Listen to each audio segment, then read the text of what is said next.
Welcome to the Stick the Landing podcast, brought to you by Iron Business Solutions. We've got stories to tell and solutions to deliver for your gymnastics business.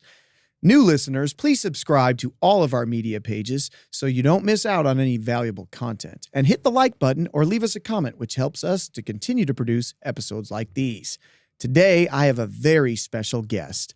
She's the author of the program, The Athlete Warrior, a program we've used to help mentally train our gymnasts in my gyms, the founder of Head Games, a company specializing in mental training aspect of athletes, creator of a brand new app to help coaches and athletes, which we'll talk about later in the show, former reality TV star, mental trainer for numerous Olympians, gymnastics and otherwise, a wife, a mother, and former high-level gymnast herself, Alison Arnold, also known as Doc Allie. Allie, it's wonderful to have you on the show today. Thank you for taking the time to come all the way to Nashville, taking that time out of your extremely busy schedule. How are you? I am so good, Ken. It is so good to be here, and I'm You're excited always to so hang good. out. You're so positive. Thank you. I love positivity. I love to be positive. It I feels like good. being around positive people. I need it. Well, everyone needs a little uplift, don't you think? Agreed. Let's tell your story. Did you do gymnastics growing up? If so, how old were you? Why did you get involved? Who put you in it? Give us the beginning, like the baby Allie story. How did we get into Aw. gymnastics? It's so good. So I started gymnastics when I was 6, and I went to the Scottsdale Girls Club. Like, my parents would drop me off at the girls club, and you'd do cooking, you'd do crafts, and then I found my way to the gym. And in that gym was the Arizona Twisters, which was started by Ro Kreitzer. She's if you don't know her, she's amazing. She was a second mother to me, and she's the grandmother of American gymnastics, I would say. Really? Yeah, Ro Kreitzer is a legend. And I was coached there. She saw me doing gymnastics when I was at the girls club and said, come be a part of our team. And so I started with the Arizona Twisters and was coached by her and John Speeney, who was later the head coach of Arizona State. And his wife, Lisa Speeney, has a gym called Desert Lights. Very good, very reputable gym, constantly producing some of the nation's top athletes. Amazing gym. Michaela Skinner came out of there, and so many great athletes. And so I coached with Ro and John until high school. And was a class 1 gymnast, which totally ages me as a gymnast from the 80s. It does. Yes, It does. yes. And you ended up making your way to Oregon, right? I did. So you were good enough as a class 1 to get a college scholarship. But before we get there, one of the ironic, if you will, things about your gymnastics career that we talked about in some of our preliminary discussions was that you were a gymnast that had a lot of fear issues. Talk to us about what that was like, what you went through. Just like, be vulnerable if you don't mind for a minute. Let people relate to where you came from. Yeah, so I was definitely a gymnast that had so much fear, and I had fear of skills that I could do and fear of skills that I couldn't do. I mean, I just had a lot of fear. And my big thing was that I had to bet. I had to make bets with all of my teammates to go for skills. So I'd be like, okay, if I don't do this series, then we're going to lose at state. You know, and it had to so be like a prophecy bet. Yes. I did prophecy bets all the time. Gotcha. Yeah. And it had to be something related to the team. Like, it was never about me. It was like, I'm going to let you down. Because I've always been a person, I think, that cares about what other people think and what other people do almost more than myself in so many ways. And I think that sort of people-pleasing is like a trait that's very common in gymnasts, that they want to please their coaches. And I don't know if gymnastics attracts people pleasers or gymnastics creates people pleasers. I don't know. What do you think about that? Well, I think that even when you're babies, you're born in this world, and it's like, how do I get love on this crazy planet? And so even as a little baby, you roll over and the parents go, yay, you did it. And so you start to equate performance with love or with validation. And I think that kind of continues throughout our whole lives in so many ways. And some of that's really good. You know, I think now still, even in my 50s, When I was going to be on TV, I would call my mom, and even she just died in April, but even Sorry about that. Yeah, she was amazing, and really, she is sitting right here with me, holding me as I do this podcast. So even in my 50s, I was saying that when I was going to be on TV, I would call her up and say, like, I'm going to be on TV. I mean, I still wanted that glow in her eye, Yeah. that she felt proud. And I think so many of us, especially in gymnastics, are like this. You know, we see, like, if we do this, we get this thing that we want. We get this love. And again, some of that is good. And I think some of that fuels society.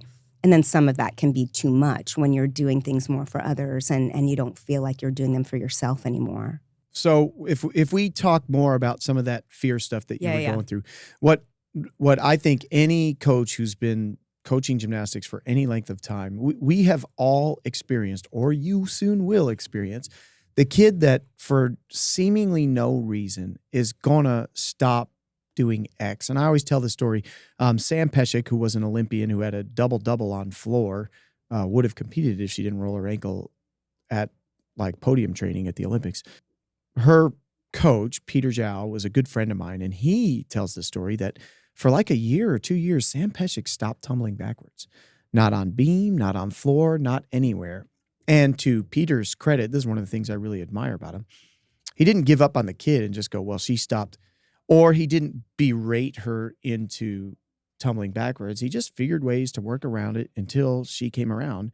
And she came around, right? And made the Olympics. So do you want to like say a few things, maybe encourage some of the young coaches out there who maybe are right now dealing with that kid who suddenly for no reason won't do a round off back handspring anymore? Let them know that this happens and what they can do about it, what they should do about it.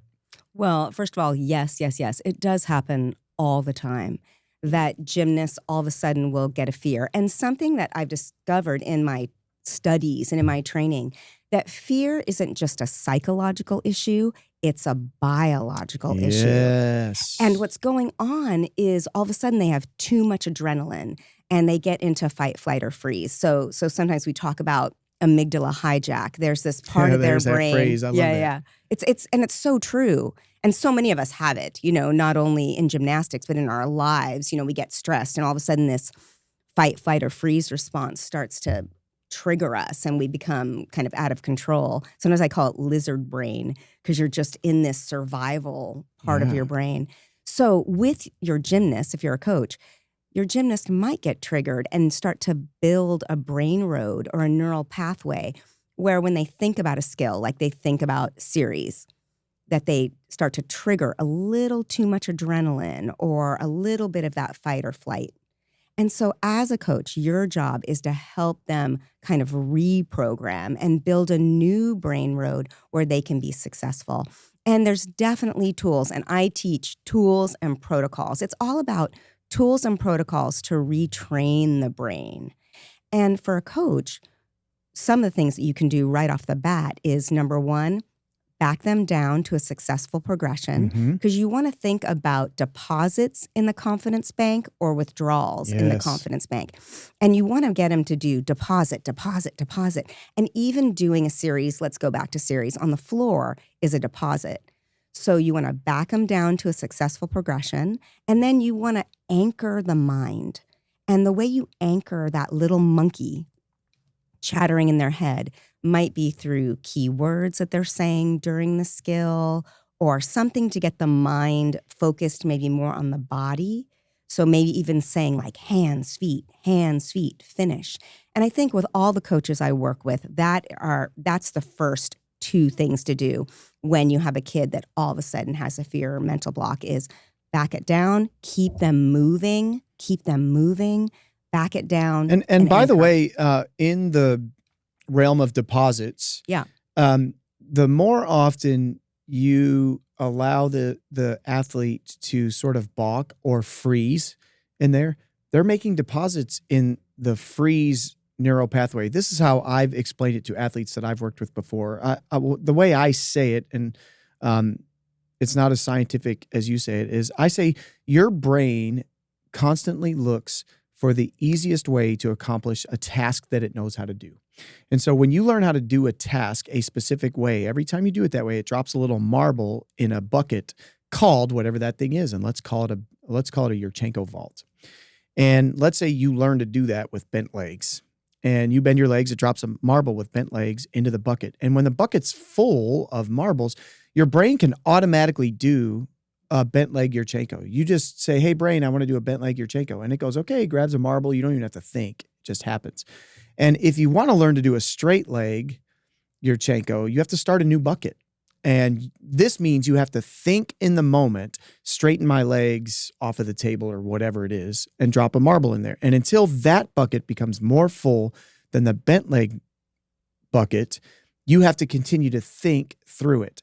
And the reason I'm explaining that right now is the coaches that, like the kid, let's say the kid balks, and instead of backing down and going to a place where the kid is willing to do this thing, you say, go try again, go try again. You're starting to put marbles in a bucket of balking. Yes. Where that balk bucket becomes the thing labeled round off back handspring. And now when their brain wants to automatically do a round off back handspring, they grab that marble because that's the biggest bucket. And why it's so important to immediately recognize you only want one marble in that bucket. So it's not full at all. Send them to the another bucket that they can pile up and it becomes big. How am I doing? Is that basically right? That is so right. And such a great way to think about it. I teach that also in thinking about a cow going out to pasture. Like if the cow goes out to pasture one way and keeps going out that same way over and over again, what you're doing is you're building a trail and you're building a deep groove. Yeah. And then if you want the cow, let's say that deep groove, again, having them balk and balk and balk. And then if you're a coach that's like raising intensity or yelling, then their amygdala, their fight or flight is even getting higher. Yeah. So you're really They're hustling to that path. Yes, they're grinding it in. So if you want the cow to go out another direction, you've got to build that other path. And then there's a scientific term called neural pruning. And what happens to a neural pathway when it's not used is it separates, it prunes. Like that path will... Really? How long does that take? It can take as fast as a moment, if the moment is really intense, that it'll kind of separate.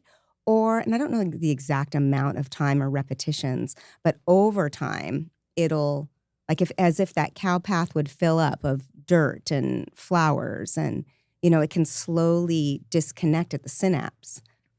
So then, even if the coach accidentally has built a bucket full of balks or a pathway of balks, there is hope that we can separate that pathway, that we can prune that neural pathway away over time. Yes, and that is the gift of neuroplasticity, that our brains are plastic and our brains are always changing and reconnecting and finding new ways to be. And that is such beauty. I mean, it happens more easily below the age of around 22. So for us, unfortunately, my dear Ken, it's harder for us. But we can do it too. Thank you for listening to the Stick the Landing podcast, brought to you by Iron Business Solutions. The daily rigors of owning a gymnastics business present unique challenges. Get a gymnastics business mentor, one who's been in the trenches for more than 25 years to walk with you through those challenges. One of our mentors will provide you with strategic business planning, a sounding board for problem solving, general gymnastics business tips, and more. Inquire today about our gold medal business package for a year-long mentorship program with one of our team of experts.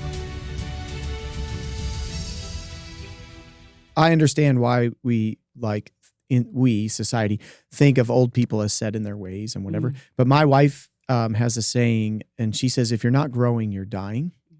And so even at 53 years old, I choose to grow every day. I want to be a better husband today than I was yesterday, better father today than I was yesterday, coach, business owner, friend, and so on.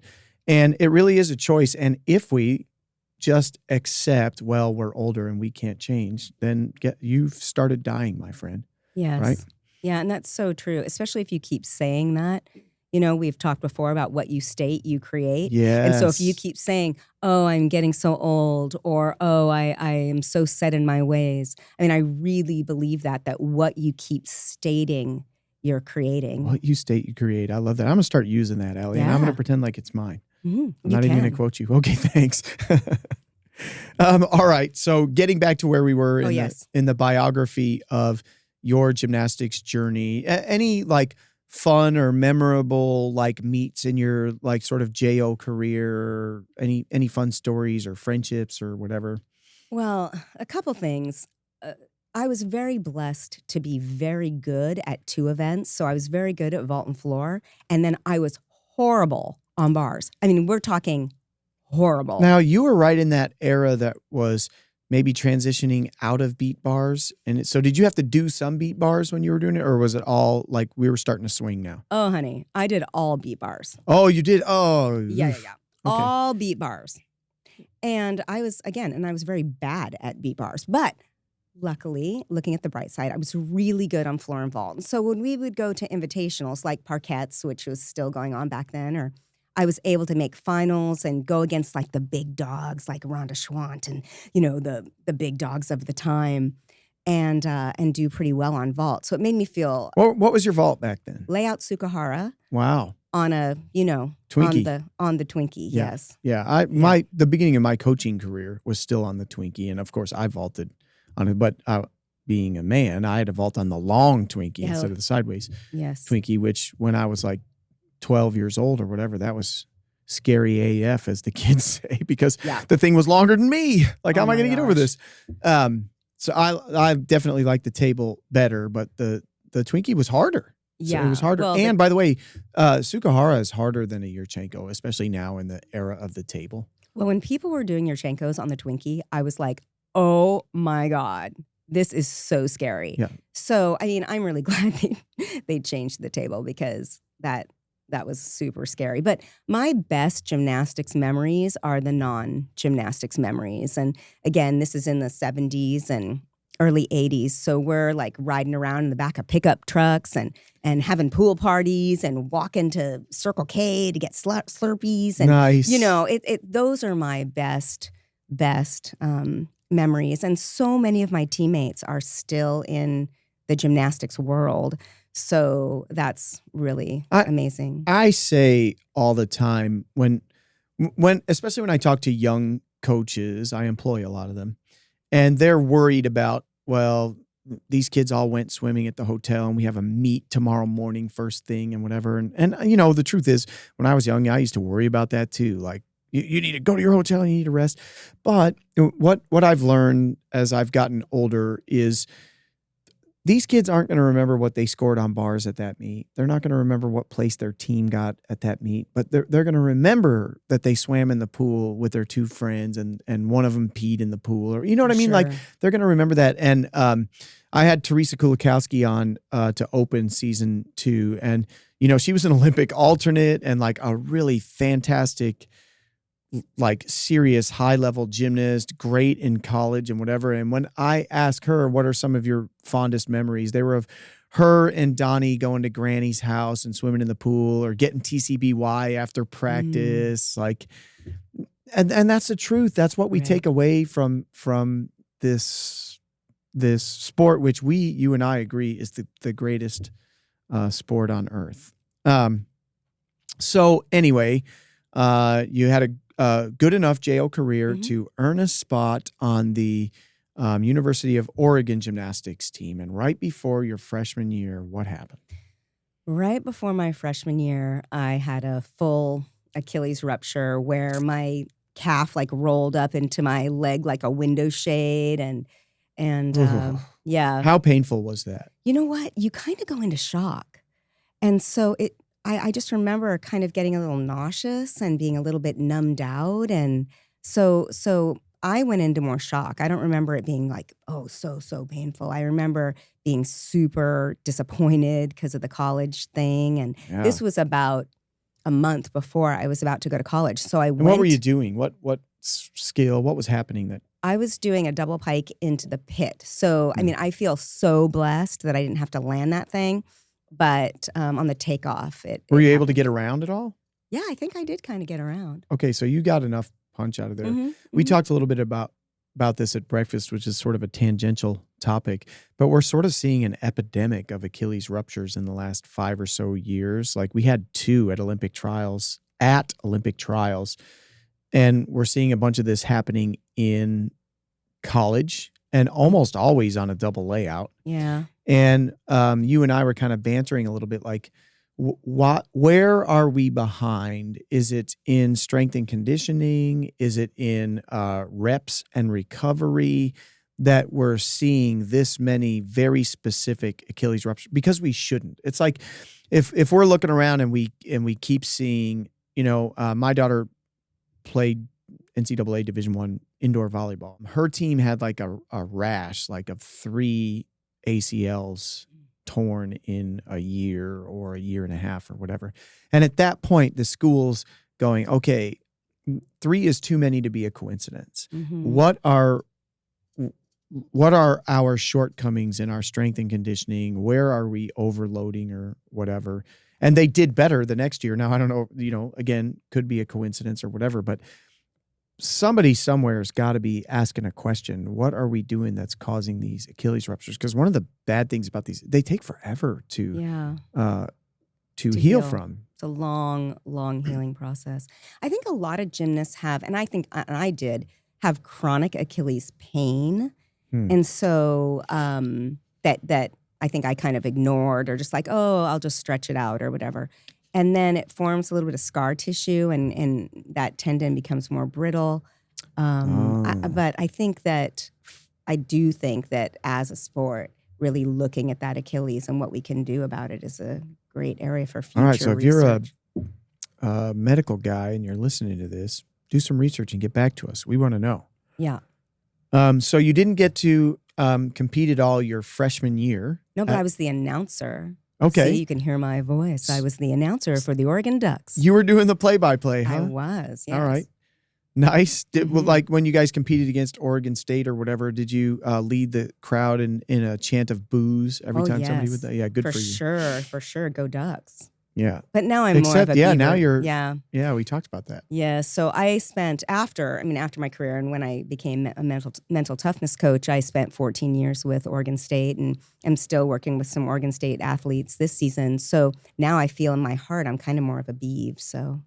Well, especially because you didn't get to compete your freshman year, and then what happened your sophomore year? They cut our program. They cut the program, Yes. so you didn't even have time to like bond with the team. So I totally understand why you're a Beavers fan. I mean, they're still going strong over there. They are. They're doing amazing. Yeah, Jade Carey. The team didn't make nationals, but she obviously did in the all around and had some ridiculous all-around score at regionals or whatever. It's crazy. I root for her, and we talked about this at breakfast that I loved in her first Olympics, the daddy-daughter story, because we saw Nastia and Valeri in 2008, but they were so like about business over there. It hardly felt like they were daddy and daughter. And you could just see the way Jade's eyes and smile lit up when she looked at or hugged her dad, at those games, being a guy who loves his daughter, like I really related to and felt that. So Brian, come on the show, tell that story. Yeah, they're both amazing people and her journey has been so great to watch for sure. And she just seems like genuinely like happy and chill and whatever. Positive person. Yeah. Like somebody else I know. Thank you. What's something that you sort of really fondly remember from your days at Oregon, maybe before they canceled the program? I know you only had a year and you were doing rehab, but. Right. Well, Oregon itself was just so expansive for me. The university or the state? The university.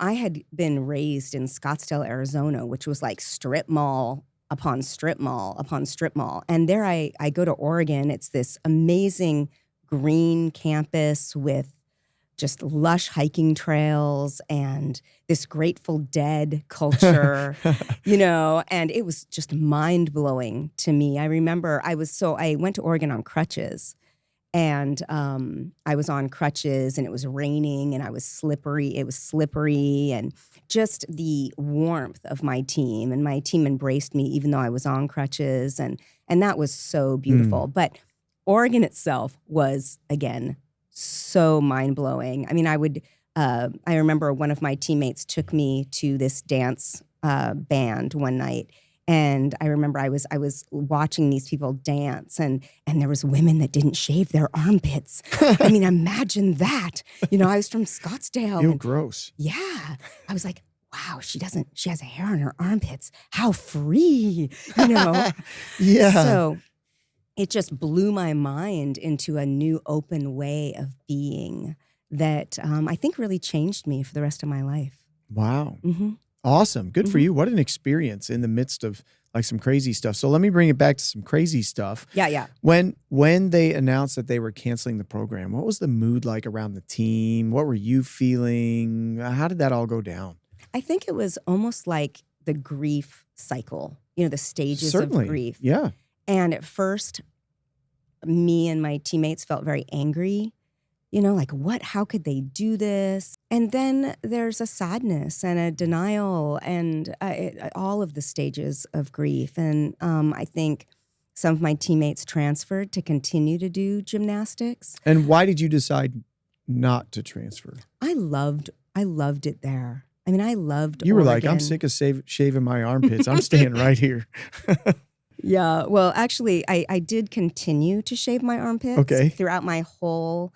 I ended up doing my master's at Oregon too. So my whole 6 years of Oregon, I did continue to shave my armpits. Okay, that's good to know, I guess. Maybe TMI on the podcast. Yeah, whatever. We occasionally go there. Oh, yeah. You're listening to the Stick the Landing podcast, brought to you by Iron Business Solutions. Adjusting tuition upward to account for inflation and market tolerance is one of the most difficult and important decisions we as gym owners face. Let Iron Business Solutions take the guesswork out of what you should be charging. We'll perform a full market analysis and deliver a plan to get you into your sweet spot, including a schedule and the wording of emails. Inquire today about our tuition calculator package with a money-back guarantee if your business is already within market tolerance. I'm going to skip ahead a little bit. You graduate college, you get some graduate degrees, your master's counseling in psychology, you get a PhD in clinical and certification in executive leadership and neuroscience, and that was at MIT, right? So a little bit of an overachiever here. And then you begin practicing therapy. Did you right away begin helping athletes with their mental training, or did you start with some more traditional like therapy in the beginning? Talk to us. Yeah, at first I got a full-time job doing therapy, down in the weeds, community mental health, doing therapy. Did you like it? I loved it. Oh, really? Okay. I did marital therapy. I did couples. I did the guy who thought he was a vampire. I did, I did everything. Oh, bless you. My sister has a master's in social work, and she might be working on her doctorate right now, and she has her own private therapy practice. And all I can ever say to her when I talk to her is just bless you, and bless you for the work you do, because I hear stories and I think to myself, I would just reach across the chair and slap the person and go, come to reality. And they don't need that, but that's all I'm equipped to give them. And thankfully, there are people like you and my sister who are willing to talk to potential vampires and help them understand they aren't vampires. Well, maybe he was a vampire. Yeah, I'm going to say no. Okay. He definitely wasn't. Yeah. Well, my whole life, I have always found people amazing. Like I would look, and this is still the case. I was even looking around at breakfast this morning, and when I look at people, it's the weirdest thing. Like I see beauty. You and Louis Armstrong. That's a great song, by the way. I do too. Yeah. Yeah. And so I would sit across these people from these people, and I saw like, you are freaking amazing. And I could reflect that to them. And you have a gift to give. Let's do it. Let's get at it. And I feel like I still do that, is just, I see just this amazing gift that each person has. I would say that's a gift that God blessed you with, because when people, I think God's number one go-to tool here on earth is his people. He uses his people as tools to fix the world. And he's given you a gift of seeing the best in people and helping them bring the best out of themselves, because the world needs that. Like there are people that don't see the good in themselves at all and need someone like you to come out and say, hey, I found that good right there. And boy, that's a gem. Let's get that out. So good on you. Good on my sister for having that gift. I recognize, honestly and truly, I know I made a joke, I don't have that gift at all. I think by nature, I'm a pragmatist. And, that's okay too. It's fine to, like, the world needs pragmatists. Like you need to look around and be able to just sometimes realize, yeah, we are in the weeds. These are definitely weeds. Yeah. We better chart a course out of here. Well, I think my husband's more of a realist and a pragmatist, and we definitely balance each other out, because he's like, you always give people the benefit of the doubt, which I do. And sometimes that doesn't work to my advantage. As I've gotten older, I've learned that lesson, maybe the hard way. But it is Get taken advantage of. Maybe taken advantage of, or not seen people clearly. But most of the time, I see people and I see their potential, and then I think, how can we get you out of your own way? How can we quiet the noise that's going on in your head, where you're starting to believe these limitations, where you can give your gift in a bigger and fuller way. And I have to say, that's been kind of my life's purpose, is to find those tools, develop those tools, teach those tools. Without giving away too much, Yeah. approximately how old were you when you discovered that was your life purpose? I was... Because I think we're going to find out the answer later, but... Yeah, well, this is actually, I was probably 13. Oh, really? Yeah. I thought this would have come, and I don't want to give away the story, but maybe in one of these monasteries or whatever. So you were 13. Yeah. Wow, what a revelation at such a young age. And what like advanced wisdom or whatever to recognize it. Well, we weren't planning on talking about this, but how did that come? How was it at 13 years old?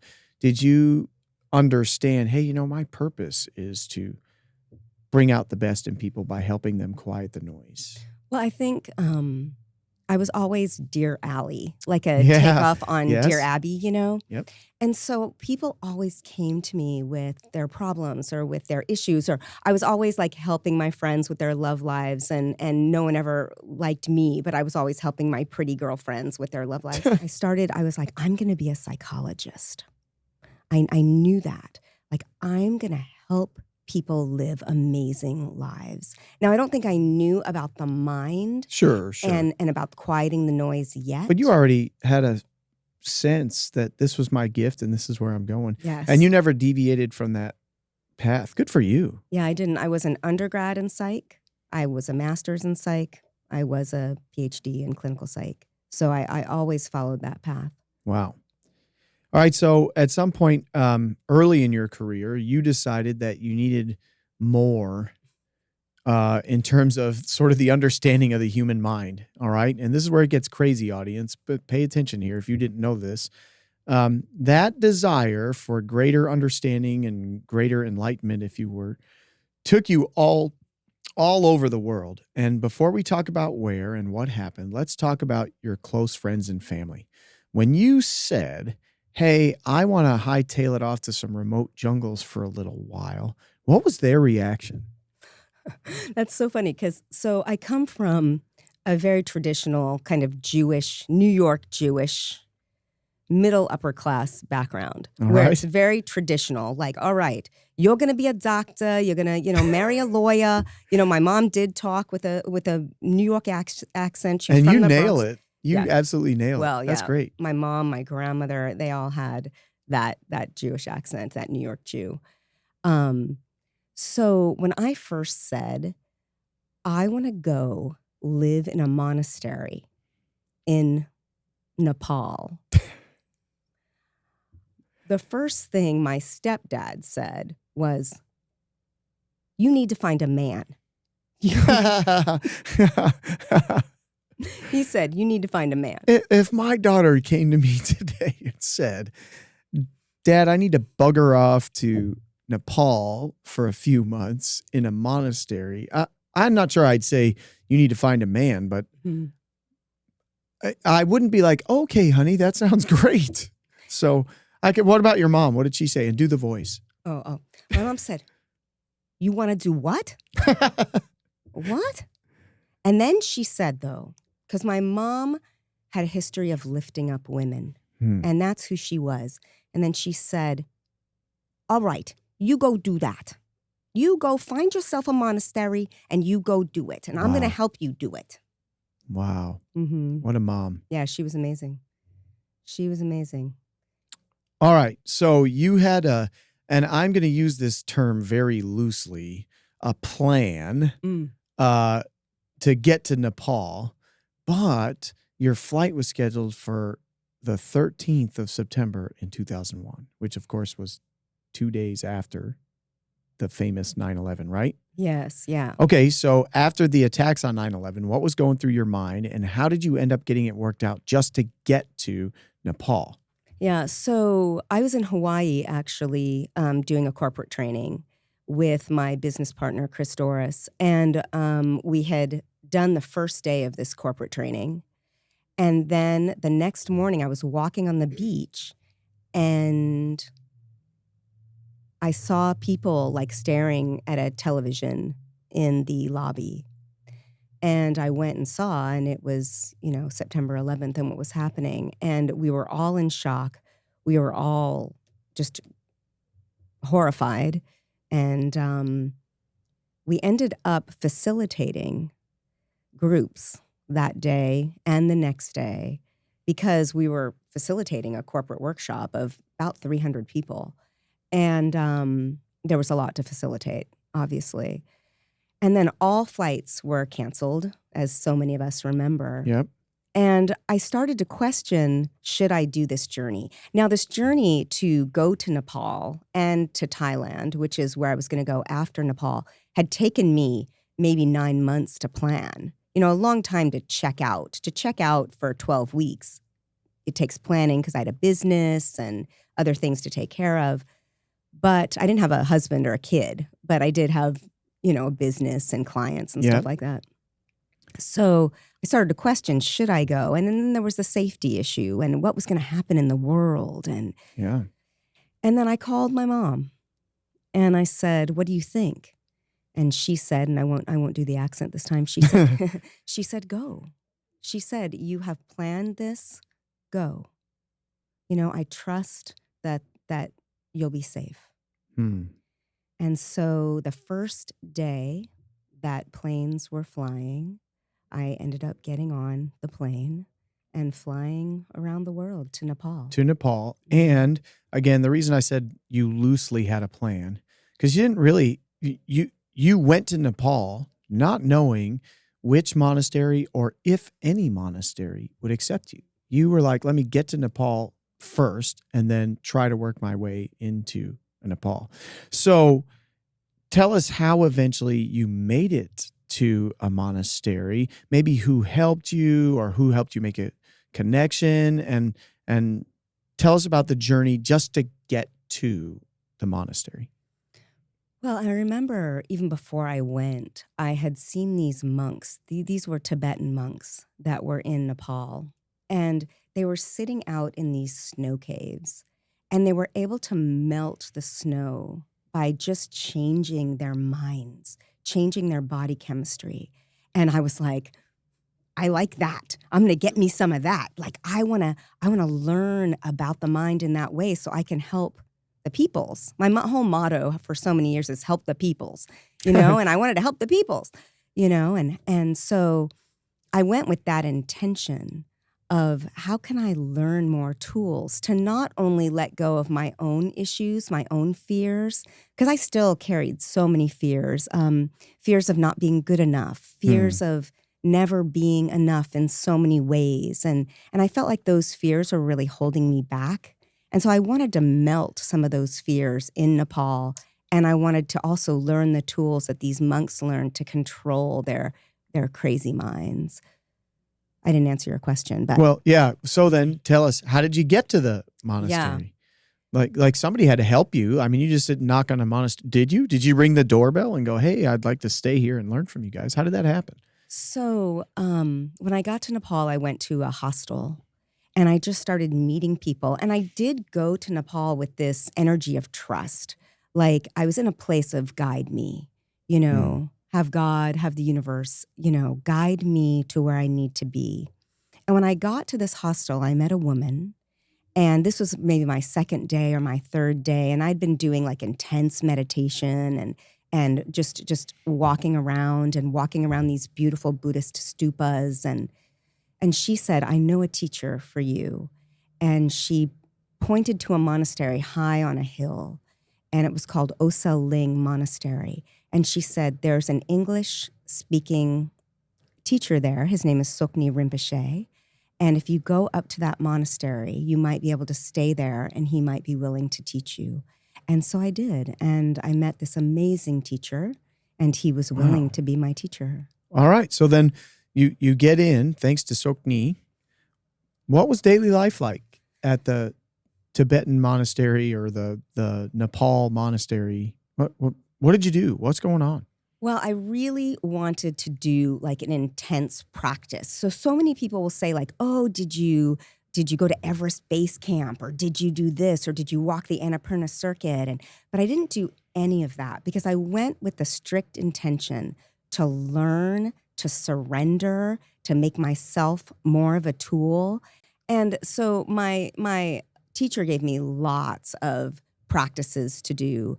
I mean, one of my main practices was doing these prostrations, which every day I had to do 500. 500. Yes. So you literally had to raise up and bow down 500 times. But you weren't just doing that. There was some stuff you had to say or do. Yeah. So there was a prostration board. So it's like this huge plank. And you take your hands and you put your hands up here first. And this represents your body. And you say, my body, my speech, and my mind. I dedicate this practice to the alleviation of your suffering. And I would just do 500 where you have to kneel down and then go full out, touching your forehead and your belly to the ground. And then you come back up and you do it again. And I had different groups that I would do it for. Sometimes I would do it for friends, for family, for maybe a little of myself. Since it was 9/11, there was, again, so much going on in the world at that time. Yeah. So I would do 500 a day. And then other practices were doing meditation practices, doing reading, doing journaling, doing walking.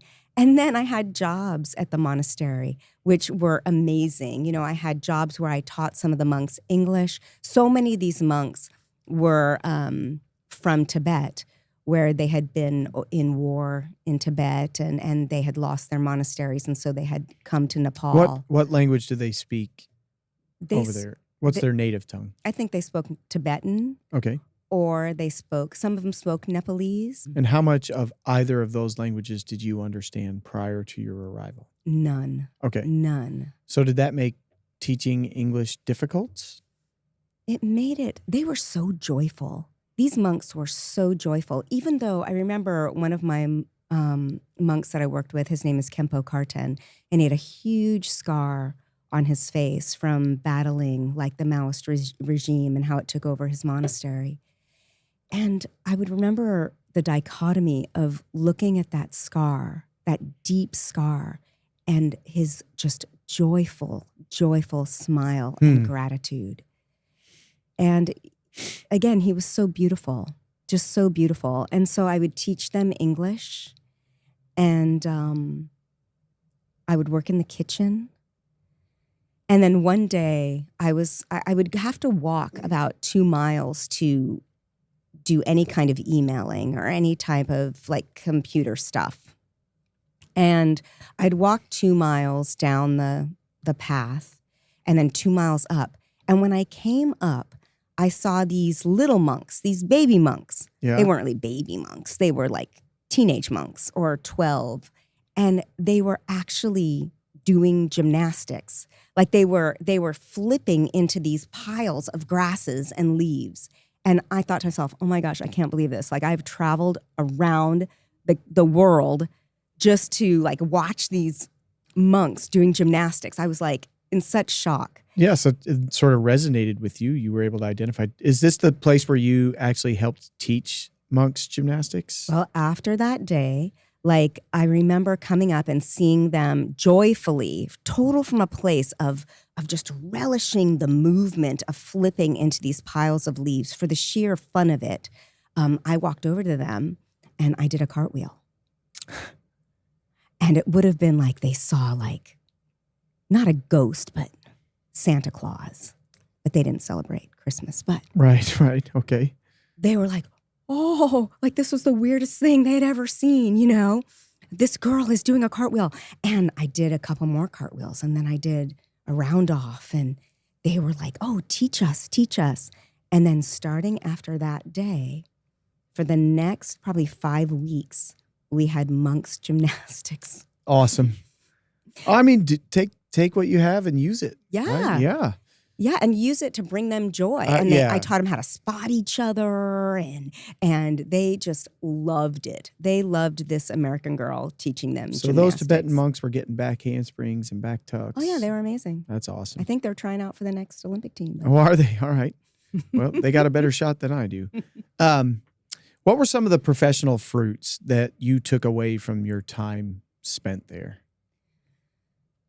So I think one of the most important things that I do and that I learned there is helping people master their minds so that they're able to transform any challenge, any adversity into opportunity and growth. And that was, the whole journey was about that.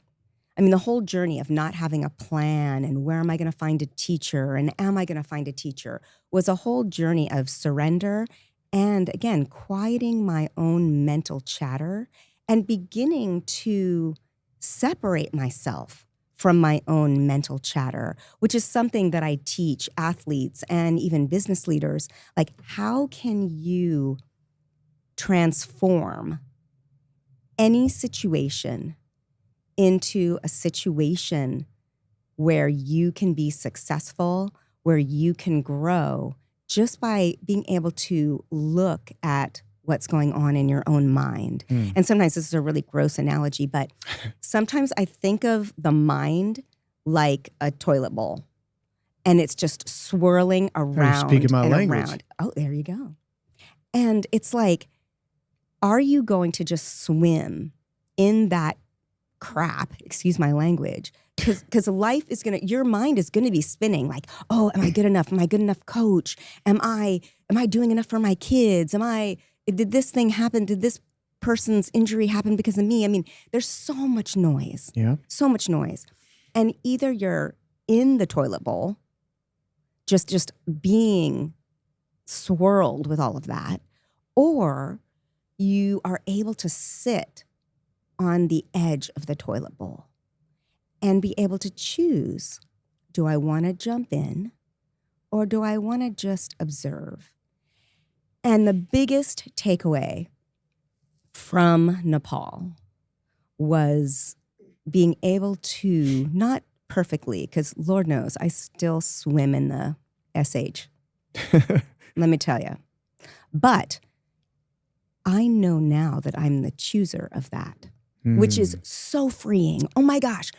I am so grateful that I can know that I am choosing that experience and not be a prisoner to it. And if I can impart that on a business leader who's afraid of the cuts that are coming in their company, or a gymnast who's afraid of, again, a skill, or afraid, so many of our athletes have fear of failure. Like they're so tight. And that's another thing we can talk about the fear. But fear of failure is just epidemic. I think, in our society, both in adults and for our athletes. And so if I can help people disconnect a little bit from that chatter, where they realize, you know what? I don't have to believe everything my mind is telling me. That creates a sense of freedom that is so valuable in our society today. Wow. Wow. Yeah. So you got a lot. How long were you there? Was that the 6-week one? No, I was there longer. I was there 10 weeks. Oh, okay. Long time. All right. So some time passes and you somehow decide that one Buddhist monastery is not enough and you need to go to another one, and this time in Thailand. First, did you have a better plan this time, or did you go sort of hoping for the best again? So this monastery is in Thailand, and it's a forest monastery, and it's up close to Cambodia. So I had to write a letter to be able to gain access to this monastery, because it doesn't take a lot of visitors, and it didn't take a lot of female visitors. All the monks there are male. You have to wear a uniform when you're there. And it's a monastery in the strict Theravadan forest tradition where you denounce sensual pleasure.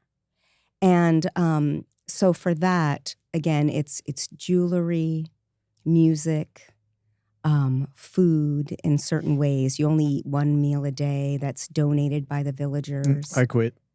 I'm out.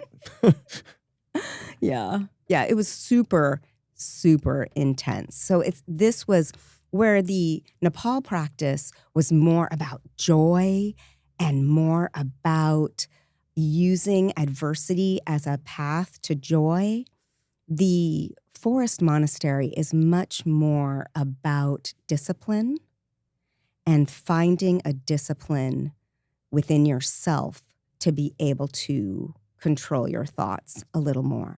I mean, obviously in Nepal, you had some cool experiences and you got a lot out of it. But these, like you said, because the monastery was so different, your experience was so different, you got some different things out of that. One of the stories is about sweeping paths. Do you want to tell our audience about what the purpose of the sweeping the paths was, what you actually had to do, and what you gained from that?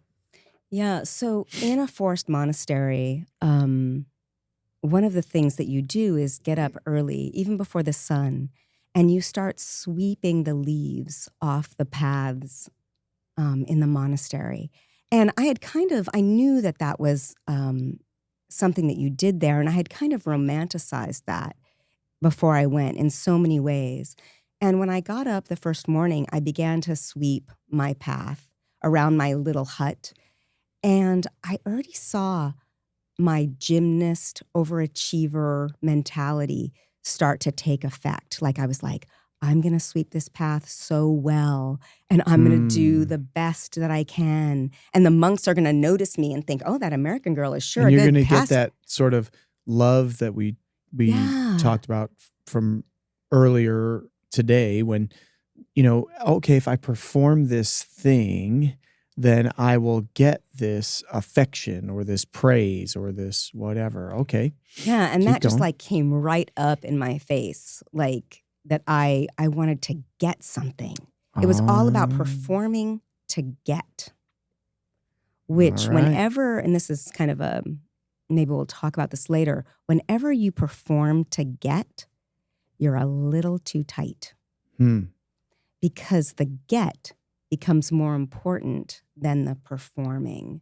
And you're performing for an outcome that you want instead of performing for the process and the pure joy of doing the task, which is always much more freeing when you do that. So, which again can be a harbinger for something to talk about later if we feel Sure, like it. no, but I really like the hamster jumped on a wheel up there, and it's making me think about a way to bring this to gymnastics sort of is instead of my athletes going out to do a floor routine and go, hey, I want to get a 9.75 or I want to get a qualifying score from regionals to nationals or I want to get this place. Go out and do the floor routine because you want to show everybody Just let me Mhm. show this great floor routine that I've been working so hard on, and Mhm. let everybody see this. When you sweep the paths, the next moment, what happens? There's a wind that blows, and you turn around, and there's leaves on your freaking The path. path that you just swept. Yes. Yes. And so being able to see and learn that and laugh at that and just laugh at, yeah, this path is never going to stay clean. And it's kind of like the chaos of our lives, right? You're like, you fix everything, you make sure that all your ducks are in a row. And then what happens? You get another upside down duck thrown in your life. Yep. So it's about, and the paths became this great symbol of like loving the process and knowing that chaos and knowing that turbulence and knowing that in life, the winds blow, and to be able to navigate that and to do that with a sense of, sometimes I'll say grace and ease.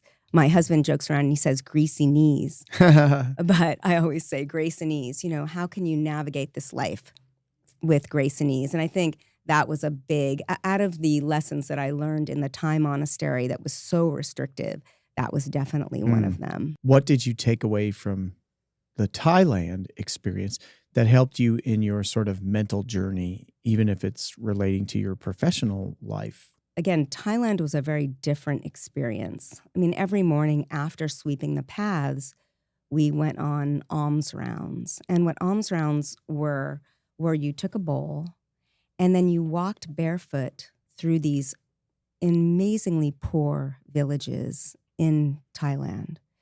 And the villagers would be on their knees and they would put food in your bowl. Even the guests, and there wasn't a lot of guests. There weren't a lot of guests, and they'd be on their knees on this path as you walked, and they would put food in your bowl because they valued so much what the monks were doing in terms of meditation and prayer, and they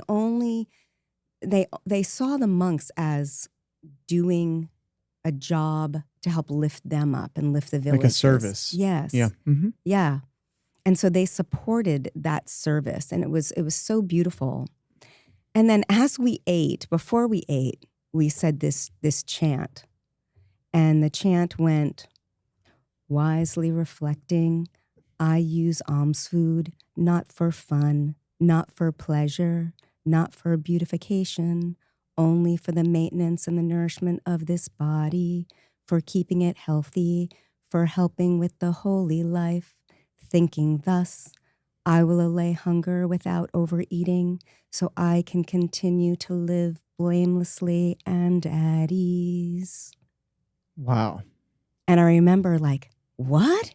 Eating food not for pleasure? What the heck? Yeah. Because food my whole life was like, again, this is, a Jewish family. Yeah. And totally for me too now still.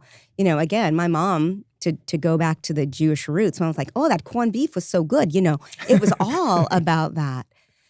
So in terms of myself and my work, to look at food, from being a gymnast and having, I think every gymnast might have a little bit of a food issue, to look at food or to look at my work as a sense of pure service, like how these villagers looked at the monks. And when the villagers put food in my bowl, it was a recommitment to me that I am here to help teach these tools. And any support I get is to help me be of better service. Yeah. And that was a huge, in terms of the prayer that we said before we started the podcast, it's like, how can this be a vehicle of service to help people bring I was just going to light? ask, do you feel like that monastery helped give you a servant's heart? Yes, yes, yes. And I think Nepal was very heady. And then Thailand was Yeah, but you very might not have been able hearty. to arrive at the heart conclusions if you did not end up with the head information first. Mm-hmm. maybe you're fairly brilliant, so you might have got there anyway. But it sounds like the order of these, I don't know, adventures, if you will, was important to help you comprehend, which is a perfect segue to there was one more after this, because so far you've already had this absolutely amazing journey. And now you're like, you know what? I think I need to head to the Amazon jungle, right? And how did this opportunity present itself, and what was that adventure like? So after this journey to Thailand, I really spent a lot of time integrating that into my work, creating tools that I teach now that were based on those principles, kind of Eastern principles. And part of all of these journeys comes from a philosophy that there's not one tool that fits everyone. And a lot of times these disciplines of psychology or Eastern are very separate. And for me, these 4 areas of study, from psychology as an undergrad to sports psychology to Eastern principles in Nepal and Thailand to the neuroscience part of it, help me kind of integrate all of these tools so I can really meet a person where they're at. Some people need to have more science-y, and that kind of triggers them. Some people need to have more Eastern. Some people need to have this is a sports mindset. This is a, do the hard thing. So it's finding avenues to help people awaken or help people learn tools that'll help them. So I think I felt really great about my work in Nepal and Thailand. But when I was offered an opportunity to get down and dirty, so to speak, and go to the jungles of the Amazon, I was like, heck yeah. And do what? Like, what were you going to do there? What was the opportunity that presented itself? The opportunity was to go deep into the forest, to work with a 71-year-old shaman, and to use plants to cleanse and to open and to do ceremonies with him that really help you get a different perspective on the mind and to see the mind in a very different way. And so when I went to the Amazon, the first thing we did is cleanse. It was an intense cleanse. Like colon cleanse? Oh, dude. Oh, dude. No. Like we're talking out the front, out the back. We're talking. Hallie. Yeah. We're talking purify. See, again, oh my gosh. When I said earlier, hey, I'm thankful for people like you and for my sister and whatever, in part, I'm thankful for you because you needed to do these things to become as good as you are. And these are things I would not be willing to do. And while a little bit I'm tongue-in-cheek, I'm being darn serious. I'm not eating one meal a day. I'm not cleansing myself in a jungle, getting eaten by skeeters all day. Oh my gosh. What in the world? But it was important because, again, you had experienced significant intellectual learning about the mind, significant scientific learning about the mind. And now there was spiritual might be not the right word, but it's close. No, it is. Avenue that you needed to figure out about the mind. And in order to get that knowledge, you had to walk these paths. And while I'd much rather write a paper and read a book than I would eat fiber and have diarrhea in the rainforest. Right, where you're squatting in a hole with mosquitoes but and chiggers. There might be people in the Amazon who go, I'd much rather eat this fiber than go read a book and write a paper. I don't know. Right. I don't know. It seems like you did it all and it was hard. Good on you. Well, if I look at, and I've always been just driven to be a seeker and how can I learn more? How can I figure out more to help the peoples? And if I look at Nepal as the head, like I learned a ton in my mind.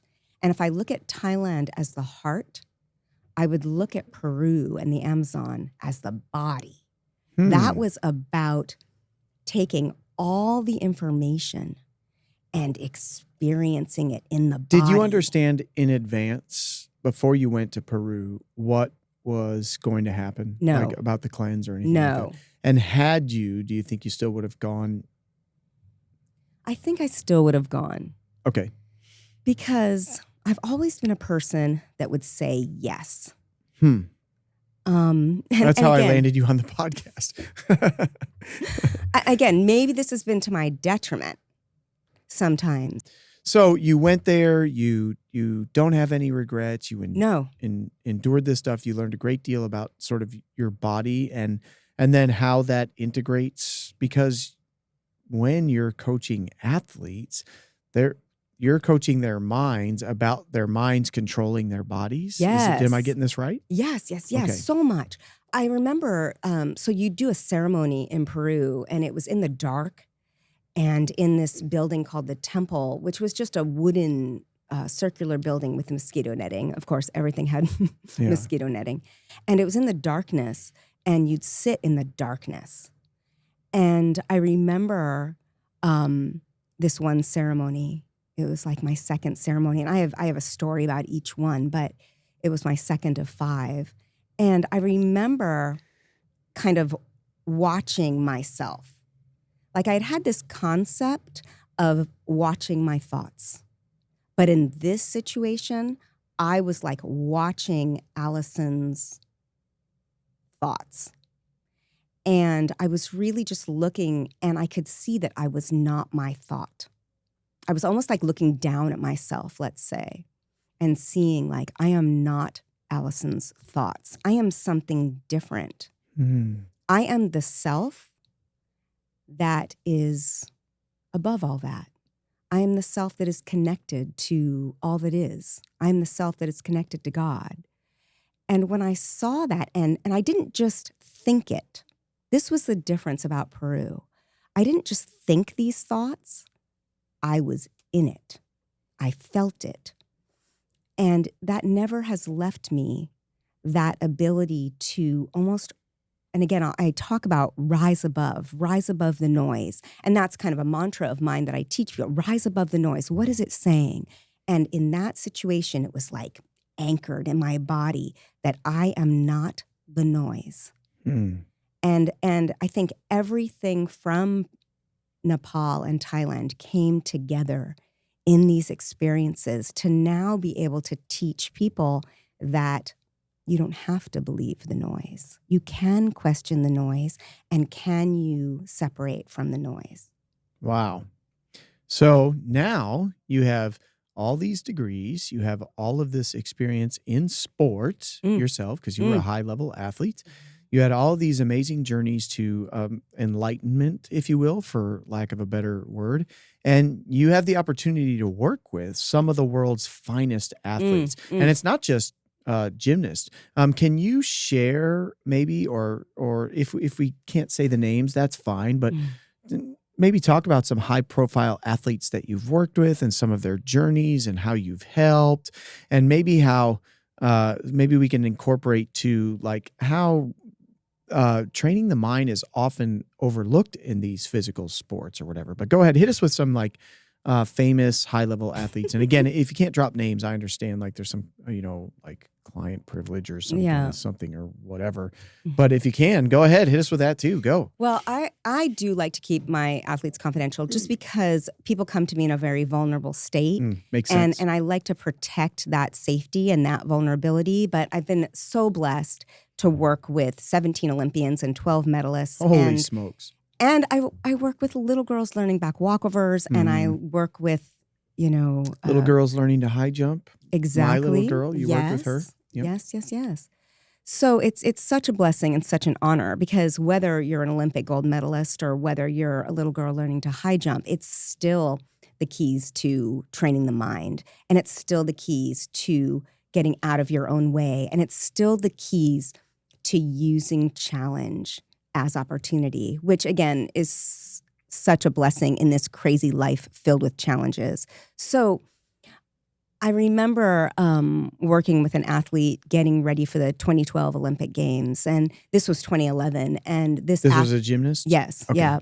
And this athlete was just having a lot of hype, I would say, that she was going to make the team. And I think that is sometimes a burden for a lot of our high-level athletes when there is, a lot of media hype. And I think it starts to make them over-try. And over-trying leads to underperforming. Expectation can be a uncarryable burden. Yes. Yeah. And if we're talking about tightness or force versus freedom, expectation can definitely feel heavy. And I think for this athlete, it was leading to overthinking.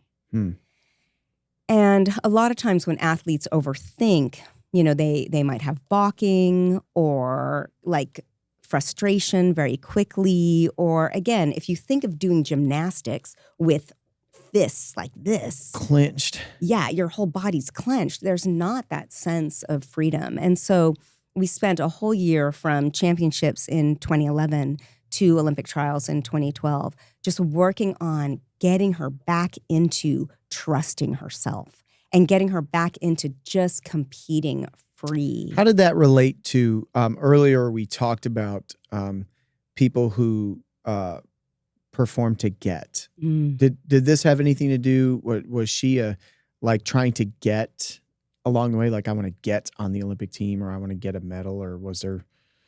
Yeah, I think there was definitely, I want to get on the Olympic team, and how that would change her life, change the life of her family. There was so much of the get. And I feel like you and I have had a conversation at one point. I'm trying to think back. Something about give versus get. That's one of the principles that you teach. Is that right? Yeah, I teach about performing to get or performing to give. And I talk about or teach my athletes how when you focus on the get, you're always going to be too tight. And so if you can shift your focus to what I call the pet, so I'll say less get, more pet. And the pet is performance, like it's a show. It's the give it, effort, like either go all out, or normal effort, like it's just another routine. Yeah, we've talked about this before, that you have some kids that are, meters. They ramp it up a notch at a meet and it works. And you have other kids that when they try to ramp it up, they fall all over the place. So you need to say, hey, it's just like practice. Yep. Do the same as you did on Thursday. Yeah. And sometimes people are different. If you're talking about a gymnast, I work with other sports too, but sometimes they're different on different events. Like you're more of like, let's go, let's give it on floor. But on beam, if you're a female gymnast, it's more like just another routine, just do your normal. Yeah. So it's so performance, effort, and technique. So sometimes it's hard to control the mind with the mind. So if the monkey mind is chattering and you're like, oh, I need to focus, then it becomes just chatter upon chatter. Again, we're trying to drown out noise with a louder stereo, more noise, and then you just have a lot of noise. Yeah. So when you can anchor the mind on the body, like just focus on toes, like I'm just going to focus on squeezing or toes, then it gets the mind into the body, which can help you override the chatter. So it's performance, effort, and technique to get you out of the get and into the give or the pet. Okay. Is there a way that some of my coaches might be able to relay or relate a somewhat abstract concept to help their 10-year-old who might struggle? How would you do that? If 10-year-old Mackenzie Harris was in a session with Allie and she was a get athlete and you were trying to help her pet not get, how would you help her understand that? Well, first of all, the minute you're too nervous, and nerves are normal, obviously. You want to learn how to control your biochemistry, like we were talking about earlier. But as soon as your athlete is too nervous, it's telling you they're too focused on the get. Now, this might not even be consciously. This could be unconscious of like, mommy's going to be mad at me if I fall off beam. Sometimes the pressure is unconscious for these athletes. Or it's like, if I fall, it's going to be bad for my recruiting year. I mean, sometimes it's very conscious. But the minute you see that as a coach, right away, get them to get into their body. So get them to focus on their breathing, because there's deep breaths, and deep breaths are going to calm down that amygdala, and then get them focused on technique. So if you can voice, you always want to lead your athlete to the mental state you want them to have as a coach. Mm-hmm. A lot of times coaches match their athlete. So if their athlete is agitated, they get agitated. And when you match your athlete, it's just fire. It's just too much fuel. So if you want your athlete to have calm confidence and more in the pet, you want to say, just lead them to that mental state. So you're going to say, it's just another routine. Focus on squeeze. Do your normal. Mm-hmm. You know, you're leading them to the mental state. Yeah, be the example. Okay, that's great. You had a famous athlete that in prior conversations that you and I have had, that you called, and I'm going to quote you here, the most mentally tough athlete I have ever worked with. What made you say that about this person? And can you at least say what her sport was? Yeah. And I think I can say her name. So in 2004 and 2005, I had the honor of being the mental coach for Australia's aerial ski team. So this is freestyle aerials. And I don't know how many people are familiar with that. But this is the stuff where they go up that ramp and then they do flips and crazy stuff. Dude, it's so crazy. It's so crazy. So first of all, the ramp on the it's called a triple kicker. So it's the big kicker. So the ramp is like 13 feet at a 75-degree angle. Goodness. And then they're landing on a angled hill. And when Australia first contacted me to work with them, I was like, so you want me to teach these people not to be afraid to do that? You know, because so much of my work is like fear liberator, liberate people from fear. And I thought, no way, that is flippin' scary to go off a jump like that and to do a triple twisting triple. So it's like full, they call it full. So it's like a triple. And just frightening. And sometimes you're in like winds and snow.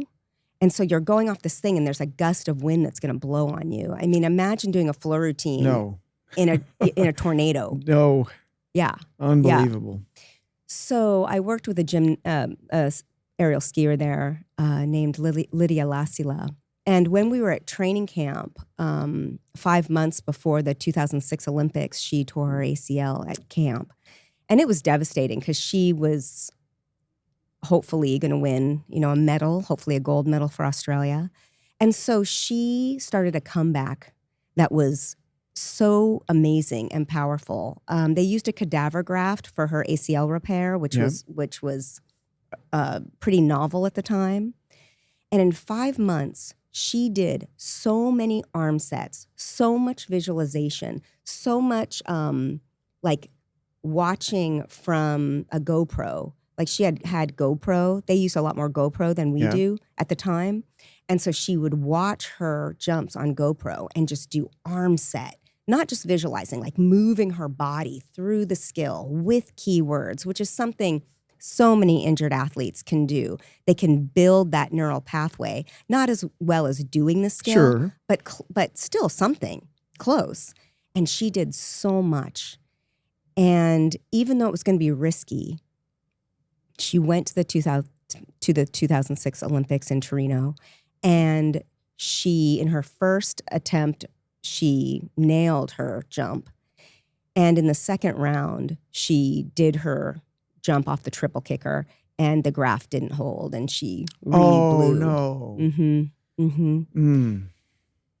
And that wasn't the end of the story. Oh, she was so dedicated and so mentally tough that after that, she rehabbed her ACL again, continued to train, to do so much mental training. She was impeccable with her PT, with her diet, so mentally tough, and had relentless positivity, like, I'm coming back. I'm going to do this. Never did I see her waver. And I remember we had one session where she questioned herself. And then by the end of the session, she was, no, I know that I want this. I know I can do this. And she came back in 2010 and won the gold medal. Oh, you're kidding. So it was just beautiful. Wow, awesome. Beautiful journey. And you had the honor of getting to help her through all that. Wow. All right. So we've got all this. And Allie, you have dabbled in television, right? How did you end up on your first show and what was it called? Because there's a kind of a cool story for you to even get on the first show. So I always loved theater.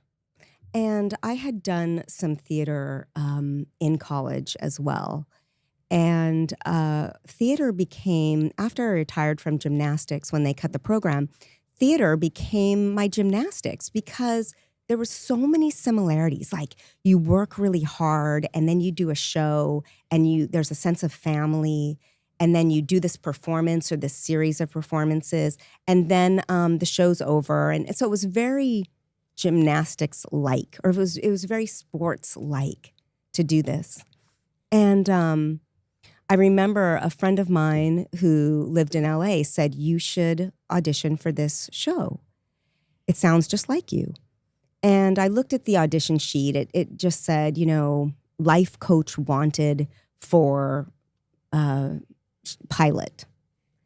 And it was in LA. And coincidentally, if you believe in coincidences, which I do not, so I was going to be in LA that weekend.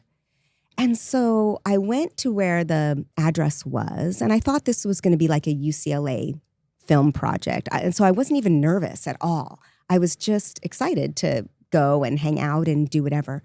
So when I walked in, there were all these posters on the wall. And they were posters for like legitimate TV shows. Like The Biggest Loser was on the wall. And there were other like current shows that I had heard of.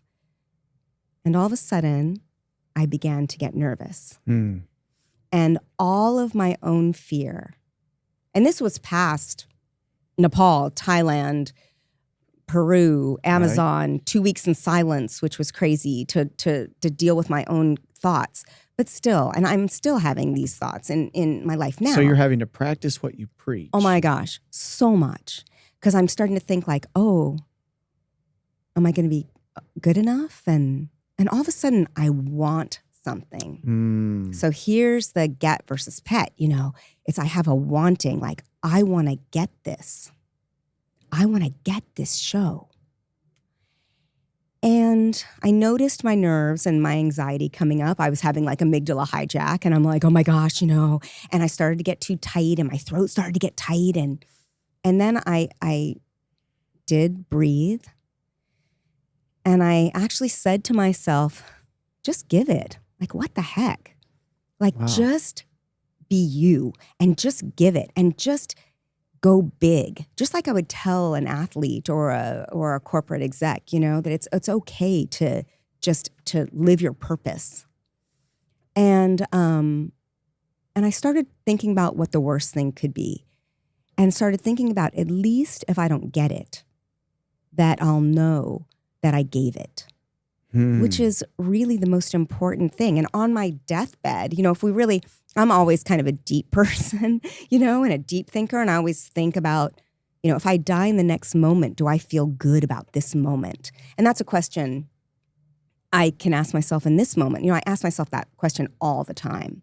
If I was to fall over in the next moment of a heart attack, do I feel good about this? Me and you right now, do I feel good about this? Am I giving it?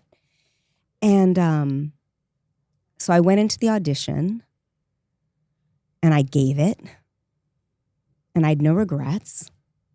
And I walked out of the audition, and I ended up getting this role. And on what was the show? Well, the show was on VH1, and it was called Scott Baio is 45 and Single. 45 and Single. Yes.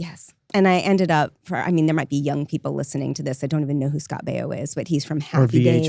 Or VH1, yeah. And he's from Charles in Charge. Charles in Charge. I had 3 celebrity crushes when I was a kid.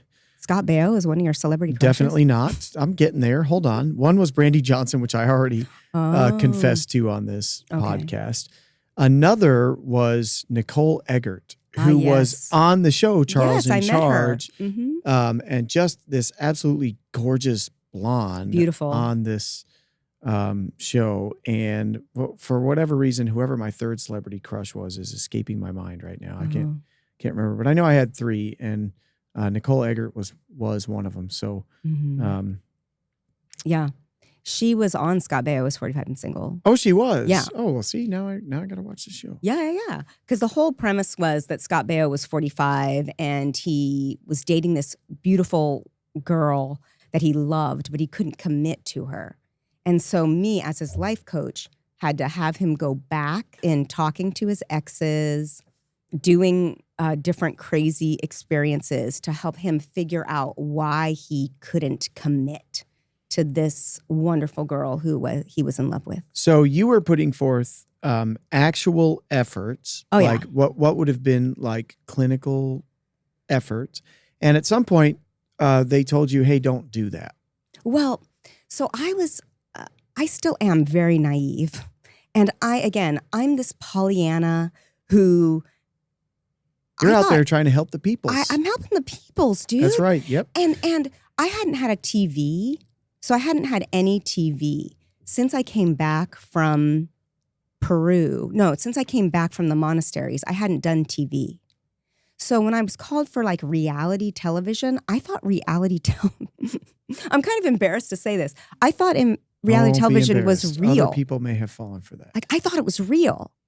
And so I thought that it was divinely, decided that I was to help Scott Baio. And to tell you the truth, I still believe that.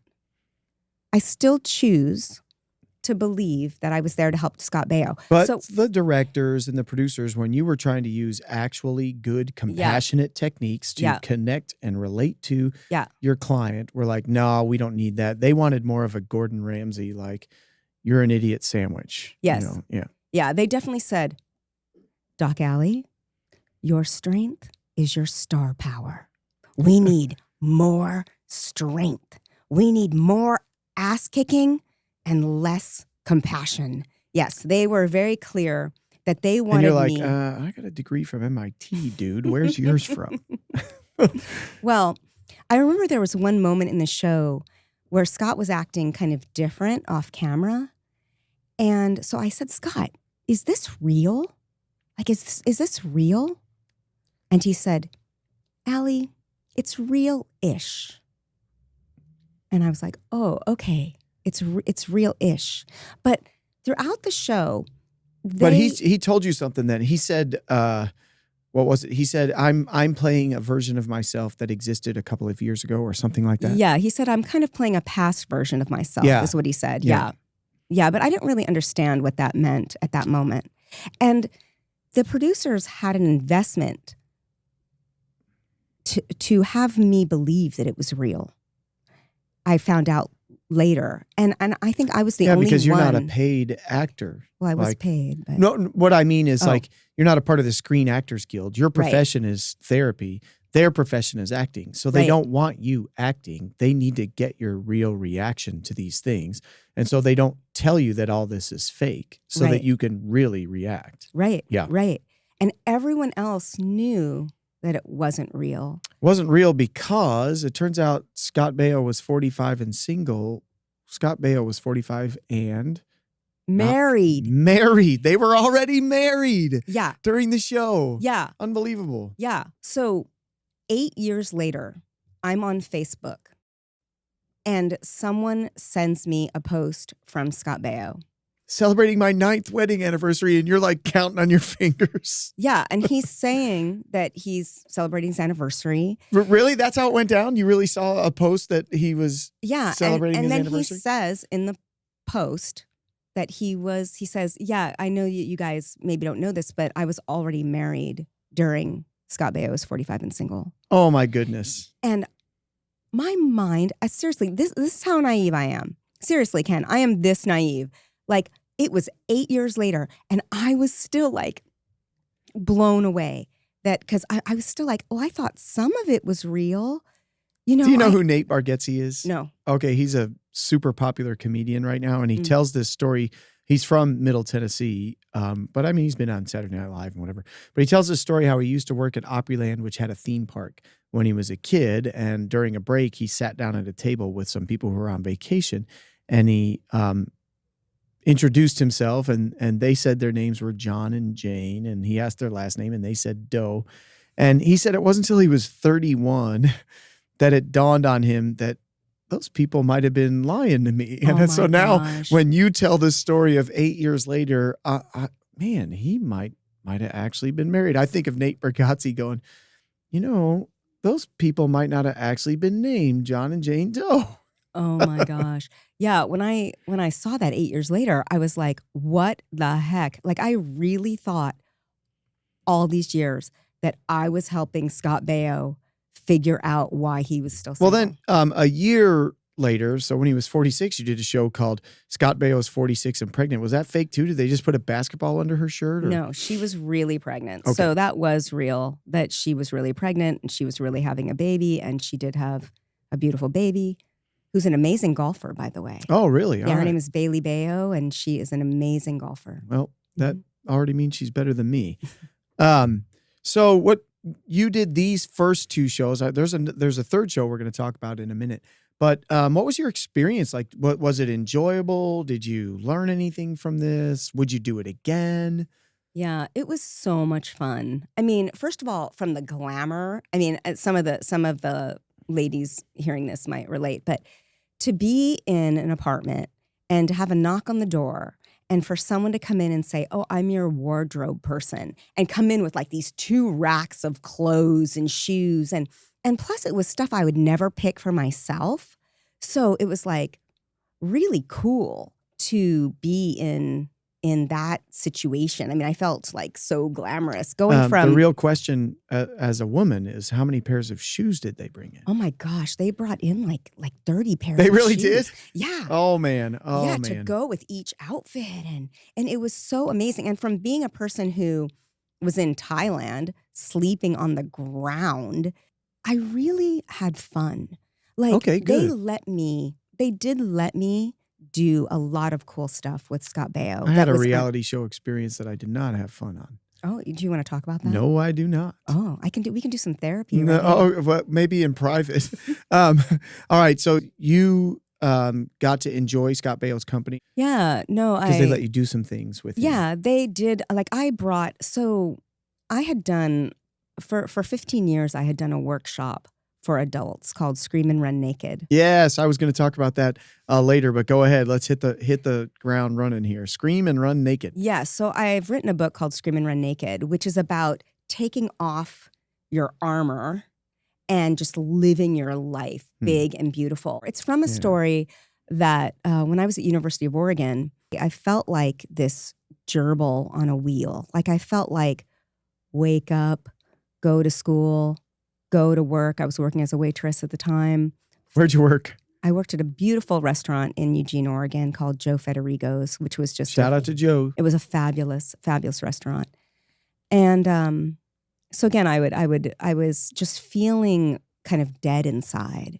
And I think sometimes in our American culture, we are so busy, and we're so busy trying to get more and more and better and keeping up with the Joneses and keeping up with the gym or the coach next door, that we do start to feel a little bit dead, you know, and a little bit like you're just part of a machine.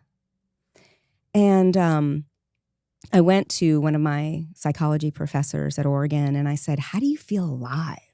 Like, how do you continue to feel alive when there's so much expectation and so much not enoughness that you're working with? And he said, and he looked at me like straight in the face and said, Allie, whenever it's cold outside, I go to my back porch and take off all my clothes and just start running in the woods, screaming as loud as I can. That's what I do. Okay. All right. Well, good for him if it works. That's what I do to feel alive. And I was like, do I have to do that? Is that what I have to do? So, But what you did is you extrapolated a metaphor mhm. and created this book, Scream and Run Naked. Yeah, and I created a 3-day retreat. And in that retreat, we would do a sweat lodge, which is the ultimate way to melt some of your crap. And the sweat lodges, if sweat lodges are amazing. I mean, that Native American tradition, you're in like the womb of Mother Earth, and you're down on your hands and knees, and the heat comes in, and the grandpa stones, that's what they call the rocks, come in, and they're putting water on the stones and the steam, and you're praying, and you're just cracking open. And I remember I would do a sweat lodge every week, and I would go in there feeling kind of a little bit dead inside, just a little bit caught up in the pressure of just society. And I would come out of that sweat lodge like, let's go. Like, let's live, let's serve. And so I wrote Scream and Run Naked, and we would do this 3-day retreat. And it started with a sweat lodge. And then throughout the weekend, it was doing these pieces of work. Like someone would come up, and we had exercises too, or activities that I still use today to help people get out of their limiting beliefs. But someone would come up and they would do a piece of work. Like they would say, I'm thinking about an experience we had last night where someone shared that they never had been hugged by their father. Yeah. And we would do a piece of work where they would experience that feeling and then experience what it was like to be hugged by the men in the room and just be in that moment, that healing moment. So from that experience, I learned how to create exercises and create almost like intuitive activities that would help people transform. And when I was on the Scott Baio show, they did allow me to do some of those things with him, which was awesome. So in the end, you sincerely believe that you helped the peoples. Mm-hmm. I think so. Despite some of the shackles that they imposed on you, you were allowed to do enough that you think made a positive difference. Yeah. And then when I did Scott Baio's 46 and Pregnant, there was a moment where I was sitting outside with Scott Baio, who by the way is amazing. I love Scott Baio. And I was sitting outside with Chachi. Yes. And I was sitting outside with him, and I said, did any of this really help you? Wow. You asked. I did. Were you prepared to hear an honest answer if the honest answer was, nah, Yeah. this is all bull crap to me? Yeah. I think I would have been prepared to hear that. Okay. And he said, surprisingly, some of the stuff that we've done really did help me think about things differently. Wow. And then I thought, all right. And when you say he phrased it like that, that makes me feel like that was probably a very authentic, like genuine answer. Yeah. That he wasn't trying to be polite in the moment, because first he said surprisingly, which means he was skeptical in the beginning. Yeah. Right. And he said some of the things, not everything, Mm-hmm. which means he's acknowledging, some of the stuff I completely disregarded. Mm-hmm. But it also means some of the stuff was effective. So good for you. Sounds like you did get an honest answer. I think so. And I see Scott Baio as a very authentic person. Okay, like cool. I don't know him, so. He has always been willing to go out on a limb, even if it was not the popular opinion. And I definitely respect that about Scott Baio. Do you, are you guys as friends too strong? Do you stay in contact? No. I did hear from his wife, Renee. He ended up getting married. Well, he was married before, but you know. Yep. But I did hear from his wife recently, which was great to hear from her. Okay, good. Mm-hmm. All right. So then you also did a show called Charmed School with Ricky Yes, Lake. Yeah. Tell me what that was about. So that was an amazing experience. And remember, I'm still this is not when I found out that Scott Baio was not real. Yeah. At this point, reality shows are real. I still think that reality shows are real. Now, maybe not 100% real, but kind of real. Yeah. And so I was asked to do this show called Charm School with Ricki Lake. And first of all, Ricki Lake is also an amazing person.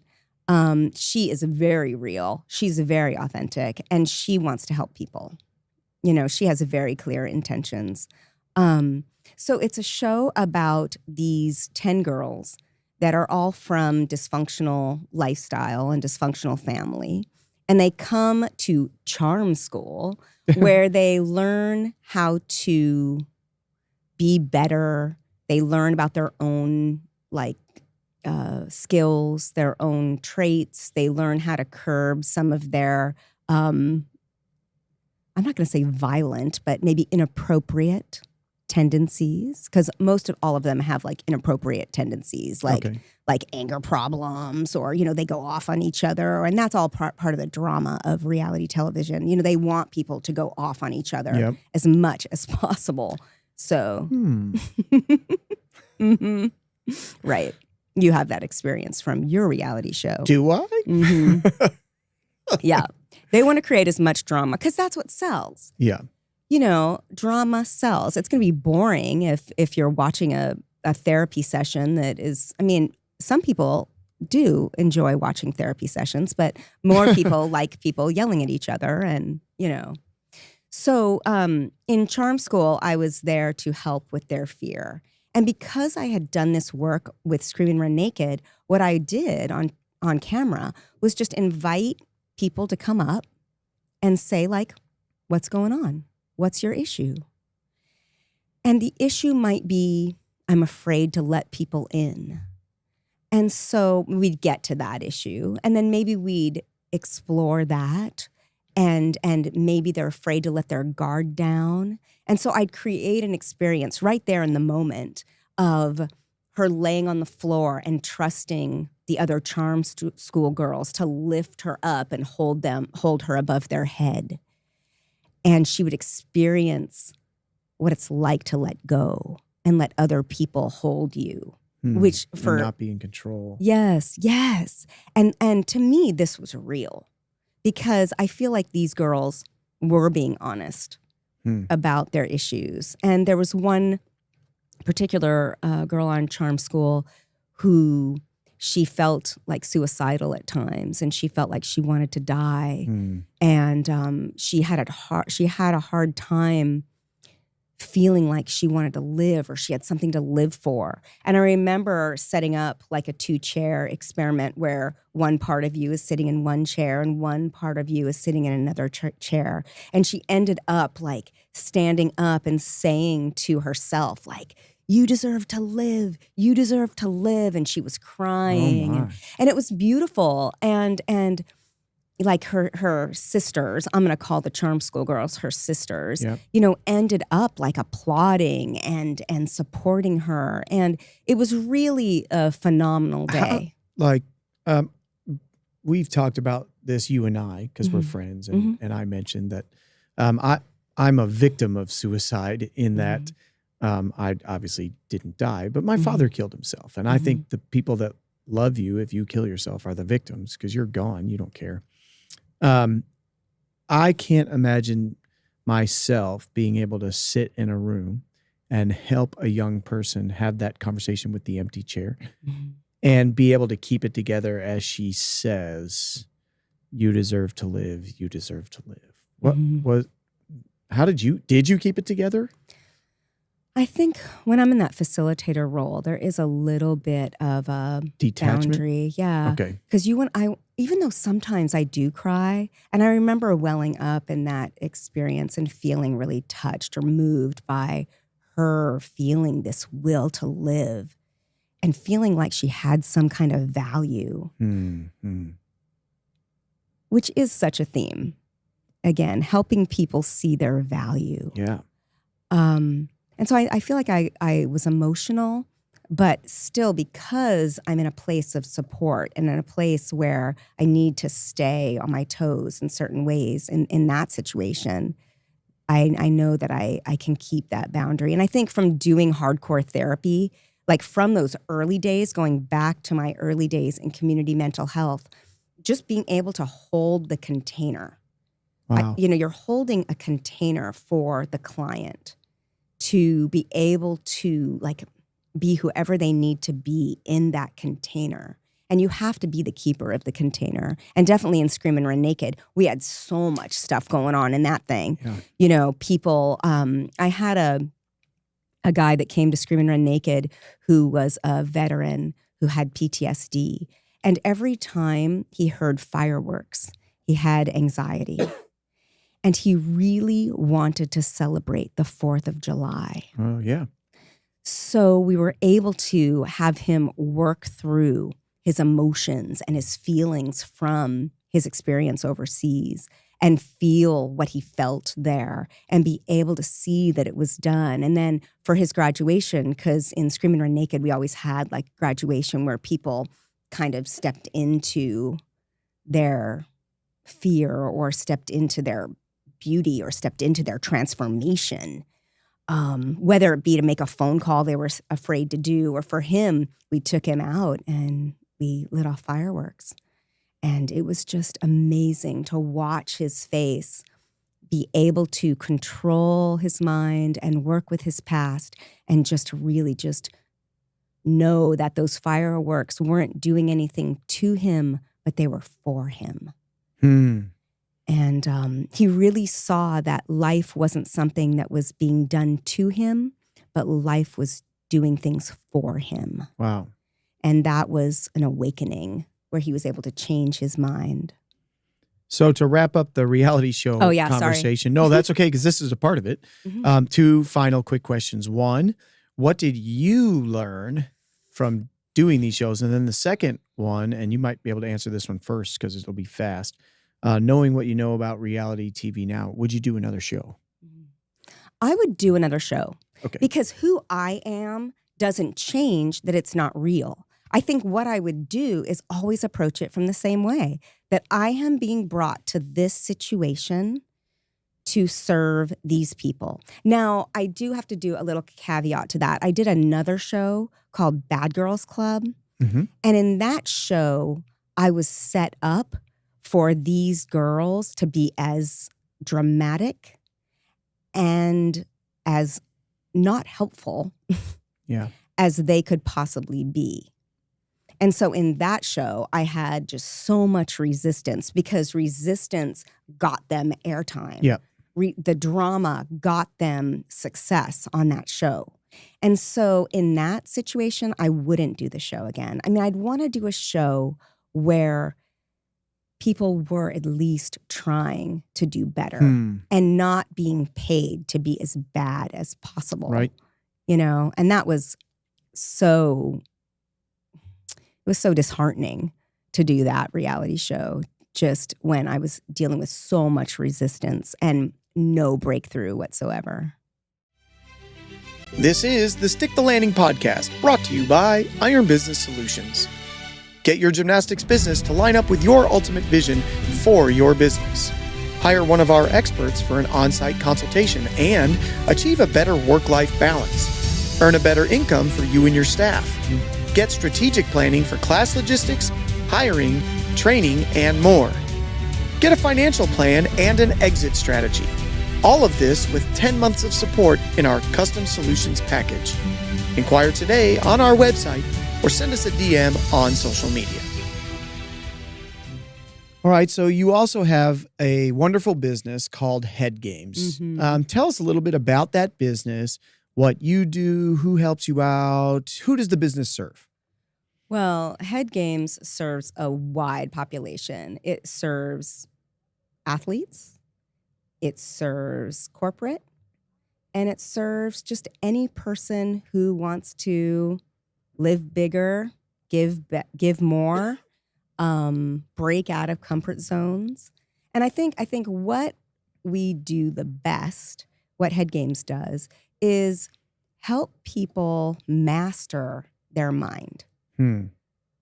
And when you master your mind, you can transform, again, any situation into a situation where you can succeed.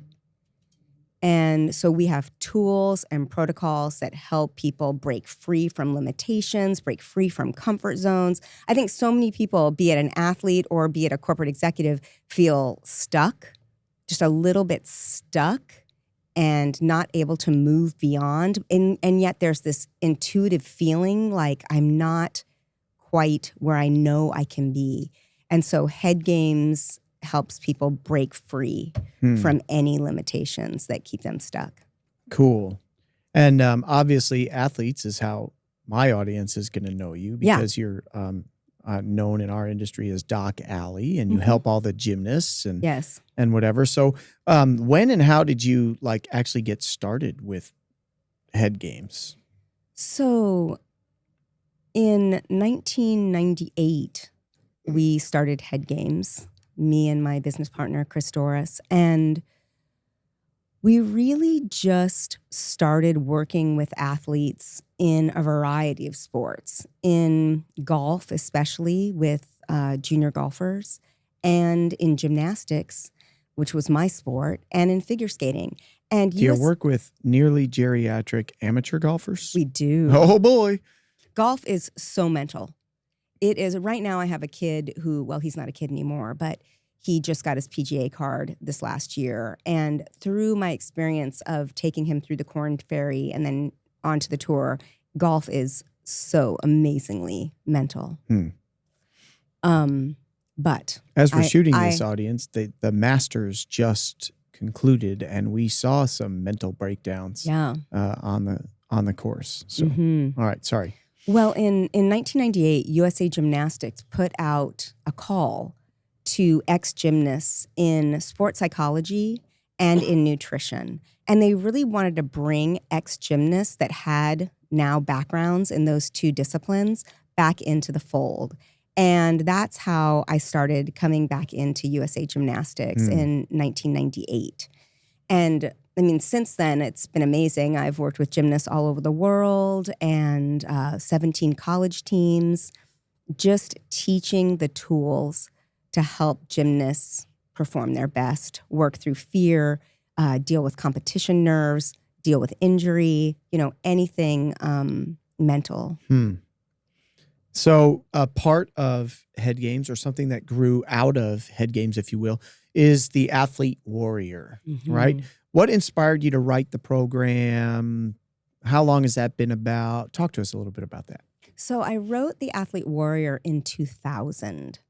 And has it been that long? Yeah. Wow. Yeah. And it was out of a desire to train the mind just as you train the body. And I felt like coaches needed a protocol. Like, so much of gymnastics is you raise your arms like this, you twist like this, and you'll land like this. But I felt with the mental stuff, coaches didn't have any type of protocol. And so they ended up feeling lost. They ended up feeling frustrated. They ended up reverting to bad habits of what was done. Or because there was so little protocol available. Yeah. We didn't do anything with it at all. Yeah. Like literally none. Like, okay, well, my job is to coach the body. And we would sometimes misdiagnose a mind mistake as a body mistake. Like, we would continue to try to fix the body. Yeah. And I say we, because that definitely includes me. Keep going. Yeah. And I feel like when I started with USA Gymnastics and with other clubs and even other countries, which has been awesome, there weren't many people doing sports psychology. And so coaches were actually very open to learning. And I still find that the case. When I present at national congresses or regional congresses, coaches want to learn. They want to learn how to train the mind better. And I think training the mind was something that seemed so high maintenance before, where, okay, you had to, take an hour and lay down on the ground and just visualize. And I think part of the Athlete Warrior was to develop quick, practical, pragmatic tools that coaches could use even day in, day out during practice that would help train the mind. What are the little cards called again? Oh, the Type Mind Tool Deck. Yes. Yeah, I developed these cards that we used simultaneously with the Athlete Warrior when we were. Yeah, it's a great program together. And again, these tools, you want to train them every day. It's just like what you were saying before about the marbles in the bucket. Yeah. You want to train them every day, and then you're going to avoid having a lot of fear or meltdowns later if you're taking the time, just even in workout, to have a language that you can use to train the mind. So I'm going to make a shameless plug on your behalf, if you don't mind. I'm not good at that. For so my that's really audience, I am a huge believer in mental training. If you've listened to any of the previous episodes, you guys will know that I practice this, that we went back and forth. We alternated years. We literally had a part of practice scheduled just for mental training. And because I'm an uber nerd, I was tracking results once we started this. Hey, what is our hit percentage at meets? What does it look like right now? And a year later, and a year later, and a year later, what does our hit percentage look like? And I'm here to tell anybody that will listen to this podcast that our hit percentage at meets increased statistically significantly when we were committed. And for us, that commitment looked like we started practice an hour early on Saturday mornings, and I would, or who am I kidding? My wife would go out and buy healthy breakfast stuff. So we'd have fruit, yogurt, granola, the kind of things that we want our athletes to fuel themselves with before they work out. And we would eat breakfast together and do the Athlete Warrior. And we had the Type Mind tool deck. And sometimes in the middle of the week, we'd be like, hey, we'll grab some cards. But we would do the program together on Saturday morning for an hour. And then throughout the week, we would, as best we could, because we're not licensed therapists, and I didn't go to MIT, but try to apply the principles that we learned. And we saw an actual mathematical positive difference through doing this. So if you aren't committed to actually mental training, I would encourage all of my audience. It's a super easy program for the kids to understand. It's a super easy program for you to execute. And statistically, you will be better off for having done it. So to go along with this, you've recently developed an app. What's it called? Tell us all about it. Yeah. So, these kids are on their phones all the time, right? So might as well be doing mental training on their phones. And the app's called the Athlete Warrior. And what it has is it has 8 pillars and I have seen these pillars are the keys to excellence. And they are confidence, calm, courageous, connected, vital, resilient, motivated, and focused. All right. Yeah. And these 8 pillars, if they can train their mind in these 8 pillars of excellence, they become the Athlete Warrior. And each pillar has videos, audios, quests to develop their mental fortitude as an Athlete Warrior. And we also do live sessions for our tribe as well. And there's so many things I love about the app, but the biggest thing that feels good about the app is that these tools, I don't believe, are being taught anywhere else. And kids have so much stress.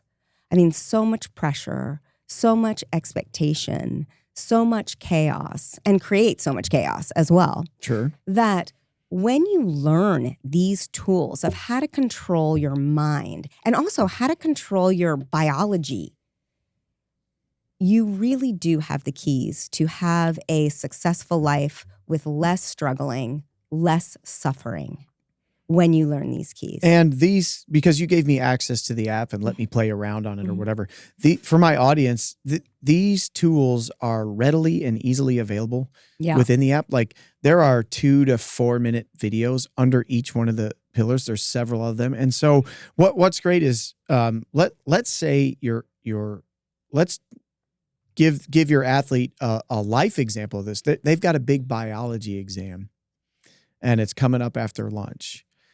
During lunch, they need to be focused, right? So they can they can open up their app, they can click under the focused pillar Mhm. and watch a video that comes with some tools and some Mhm. easy reminders Mhm. that will help them be focused as they get ready to take this biology exam. And of course, besides the benefits of them, like before doing a beam routine, being able to do these things, Mhm. what I say is gymnasts are humans and they bring their life with them to the gym. Mhm. And your kid who's paranoid that she just bombed her biology exam is going to be less effective at training bars that day than if she nailed that biology exam, right? So if she has at her fingertips this tool, and this is just one of many tools right there, and it only takes a couple of minutes. And in our attention span starved society where we no longer have an attention span, they really get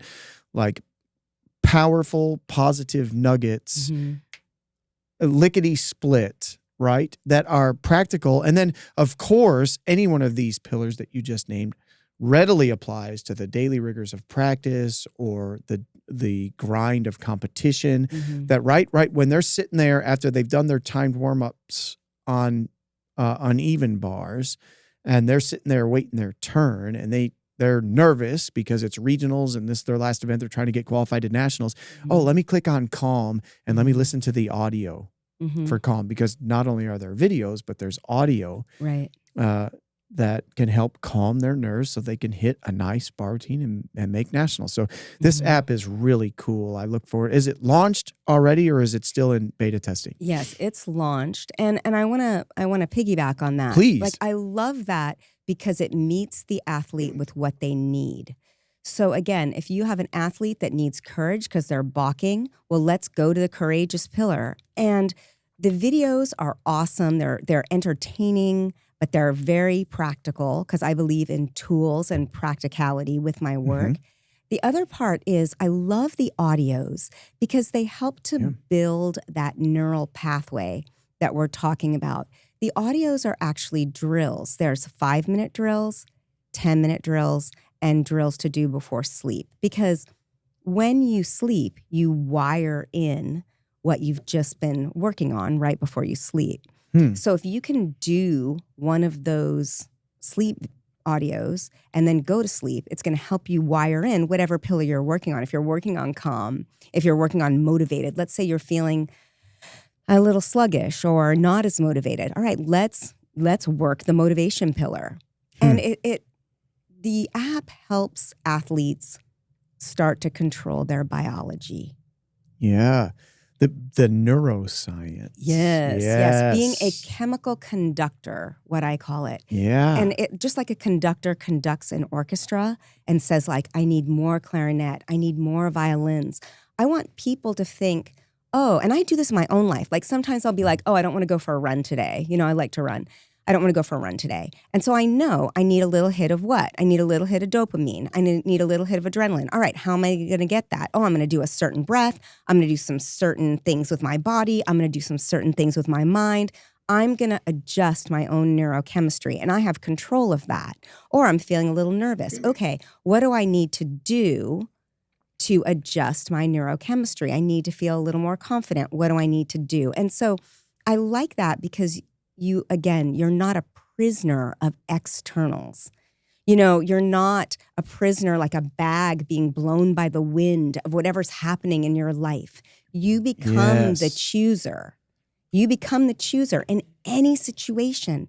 Now, again, sometimes I choose to be complain. in the toilet bowl. Yeah. And sometimes I'll be like, oh, I'm so stressed. Life is so hard. What you state, you create, you know, whatever. Right now I'm gonna complain for 5 minutes. But at least then I say, okay, I'm done. What do I want to choose next? And now I can manipulate, because I have the tools that I teach in the Athlete Warrior, I can manipulate my biochemistry to feel different. Which is, as that sort of uber nerd guy I was talking about a minute ago, I think people like me can tend to be skeptical around the feelings verse, if you will, right?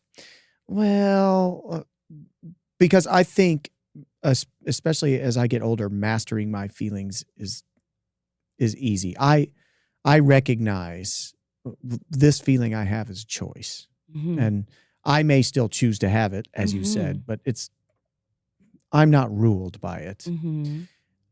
But when you talk about the neuroscience of me controlling and regulating the dopamine, instead of getting lost in the skepticism of the feelings verse, Mhm. I'm like, oh, heck yeah. I can really lean into, and it's not, I don't know, psychobabble or whatever. It's like actual hard data-driven science Mhm. that will give you habits and tools to succeed. And it's beyond athletics. But if we're talking to gymnastics coaches out here, for your athletes, this is huge. Mhm. It's so hard to get a kid to DP nationals, right? It is so It's so hard. hard. So And hard. why not give them every advantage available to them? Yeah. Right. And this is one of the tools that for many years was neglected. The first thing I do want to say is a little disclaimer. I love feelings. And I Yeah, yeah. love, quote, and I'm going to put this in air quotes, negative feelings. I mean, I love sadness. I love having my heart broken open because it shows that something meant something to me and that I care about something. Wow. I love anger. Anger is fuel. I love you hear that, frustration. Jennifer? Yeah. But can I use these feelings? Can I use my frustration to make me better?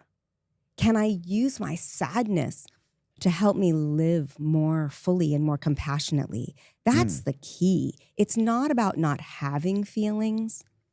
It's about choosing them, loving them, and using them. And being able to have that bird's eye view where you can do that. So that is the first thing that I wanna say about that is I don't want people to think that this app or any of the work makes people walk around like robots. Like, Yeah. I think the point I was trying to make is even somebody on the extreme end over here who might be skeptical about this can look at the data-driven medical science and lean into it. And I'm not even trying to imply that I'm skeptical to all the rest of it because having been through the stuff and had my athletes go through the stuff, I know that it's valuable. But I leaned into this originally skeptically, which is why I kept the data and tracked the data. Did this really help? Was it worth my time to do this hour? And I found out, oh, it most certainly was. And to be honest, that's how I came to faith in Christ. I came to it very skeptically, very scientifically, and let me read this. Let me compare this to things that we know. And of course, there's certain things that I have to take on faith or whatever. But I was unwilling to come to my faith without some sort of hard science behind it. And so I wanted to encourage the people that were skeptical like me about the mental training in the beginning. There's hard science behind this, and it will make you feel good. So if I implied in any way that the rest was not valuable, I apologize. That was not the intention. Well, I think just to piggyback on that, when I went back to school to study neuroscience, it validated everything that I had learned in psychology and sports psychology and Eastern principles. The neuroscience validated it all by saying, wow, that's why that worked. Why did this type of breathing work? Well, the reason it worked is because the vagus nerve in the diaphragm was connected to the amygdala. And when I would have athletes do this particular breath, it would tell the amygdala that everything was okay. And it could just calm down just a little bit. So it's really interesting, the whole integration of those four types of study or principles of study from the sports psychology, Eastern principles, and neuroscience, and the whole integration of that. But the second thing I wanted to say with the Athlete Warrior is what I love about when I work with a gym, and a lot of times gyms will bring me in either virtually or in person, and I'll work with the gym.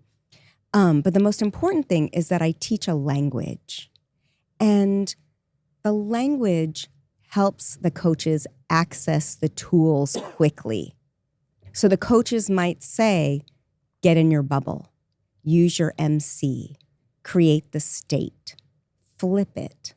And once they have the tools behind the language, all they have to do is say that cue phrase and the athlete can do the tool. So if they're at a competition and they see an athlete kind of freaking out or not in their ideal mental state, they can say, B3, get in the bubble. And everyone knows what they're talking about.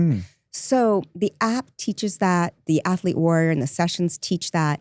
It's important that these tools are accessible.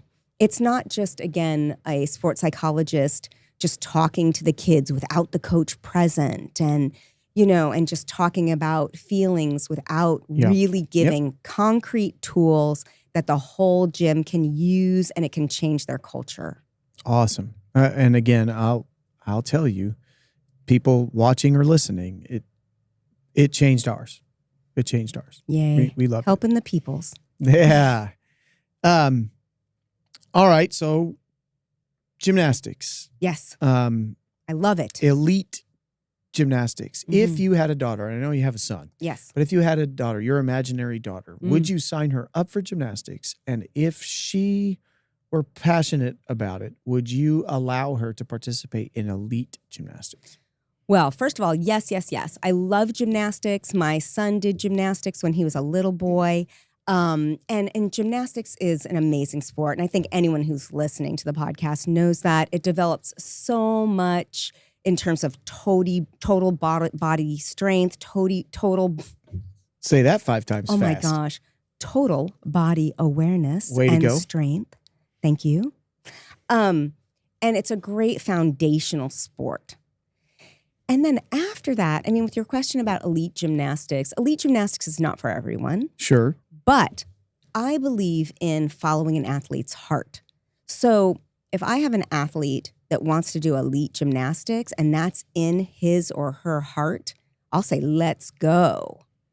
And sometimes they might do elite gymnastics for a little while and then decide their heart says, I'm going to do level 10 gymnastics. Let's go. So as long as it's heart driven, I think there are no accidents. There are no bad paths. The question would be, is it heart driven and whose heart is doing the driving? There you go. Yep. Yeah. Well, it's almost like putting the cart before the horse. Yeah. I always say that the kid has to be the horse and I am sitting in the cart steering, right?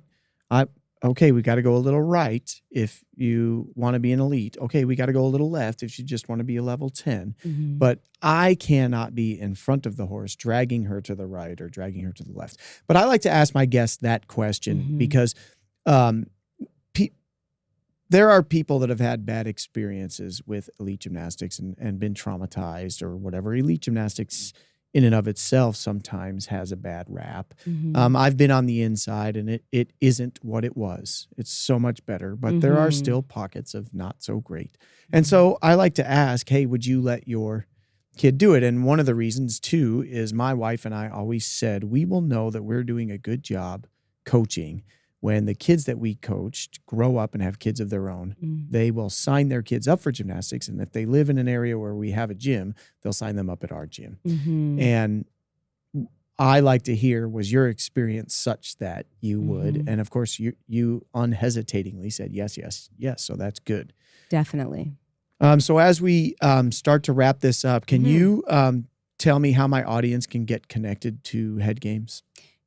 Definitely. They can get connected to Head Games at headgamesworld.com. They can write me directly, docali, DOCALI, at headgamesworld.com. And they can get the Athlete Warrior app by going to Apple Store or Google Store and putting in Athlete Warrior. As I did this morning. Super easy. Took seconds. Yes, excellent. So I would love to hear from coaches. anything that has come up on this podcast or anything I can help, again, Because you want to help the people. I want to help the peoples. That's my life purpose, helping the peoples. So I am always here. I like it when I'm part of someone's team. And I'm honored to be part of anyone's team and honored to help the peoples. All right. Before we close out with our time machine questions, which I like to ask everybody, and book recommendation, yes. I want to say once again to my audience that I really and truly believe in everything that you do. This isn't just because you agreed to come on the show. We used her program, obviously, at the gym. And for my audience, we used Doc Allie when my daughter she just called them the yips when she was doing track in high school. And you helped her with a bunch of sessions and the little tools. And thanks to her excellent track coach and her wonderful mental coach, my daughter was a 2-time state high jump champion. So good. So this stuff really works. And I feel like, well, I know, first of all, that my daughter said that this is some of the best money we ever spent on her. Oh, that's beautiful. In sports. And I believe, and I think you do too, that athletics, particularly high-level athletics, whatever the sport is, are metaphorical for like adult life. And participation in some sort of high-level athletics equips you for navigating adult life. And if you get the mental training as a part of this, you are equipped to navigate some of the mental challenges that come with adult life. And so, again, it's another shameless endorsement of your product, but I really believe it. Yeah, no, you can't. Yeah. I'm just kidding. Sorry. Please go ahead. Yeah. I think just to talk a second, and I think everyone knows this, that sports are a metaphor for life, and working real hard and not making regionals is no different than working really hard and not getting that job promotion.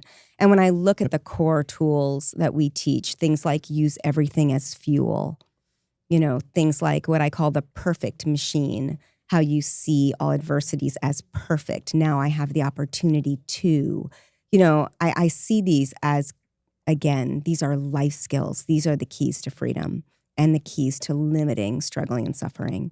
So I do think the coach's job is a sacred job, because what you're doing is imparting these life lessons that will, any of us that were gymnasts, you, me, some of the most important things I've learned were from my coaches and were from the sport itself.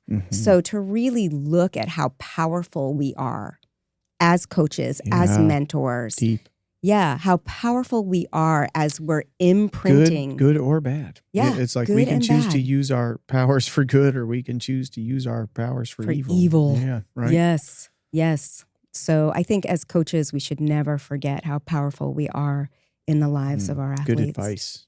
Good advice. All right, so let's hit the time machine questions. First, time machine. If you could go back in time and undo any one decision that you've ever made, what would it be? That is an easy answer for me. Okay. Undo one decision. One of the darkest periods in my life was the Larry Nassar scandal. And I think a lot of gymnastics people can say that it was a horrific time. And it was shocking to not hear anything negative about a person. And in my Pollyanna state, to never hear anything negative about a person for 20 years and to have this happen was just catastrophic to everyone involved. It was horrific for all the victims. And when Larry was first accused, I thought it might be some mistake, and I expressed support on his Facebook page for his emotional state. And that is a decision that I will regret for the rest of my life, because I feel like people felt betrayed by me in that decision. I found out very quickly how wrong I was to have any support for him. But I think I was very naive, and I should have taken my own advice and had more discernment before reacting in that way. And that is definitely the one thing that I would do differently and over. Wow. Yeah. It was a horrible time. some people call it a black eye on our sport, but I feel like it was so much more severe than a black eye. Like it was tough.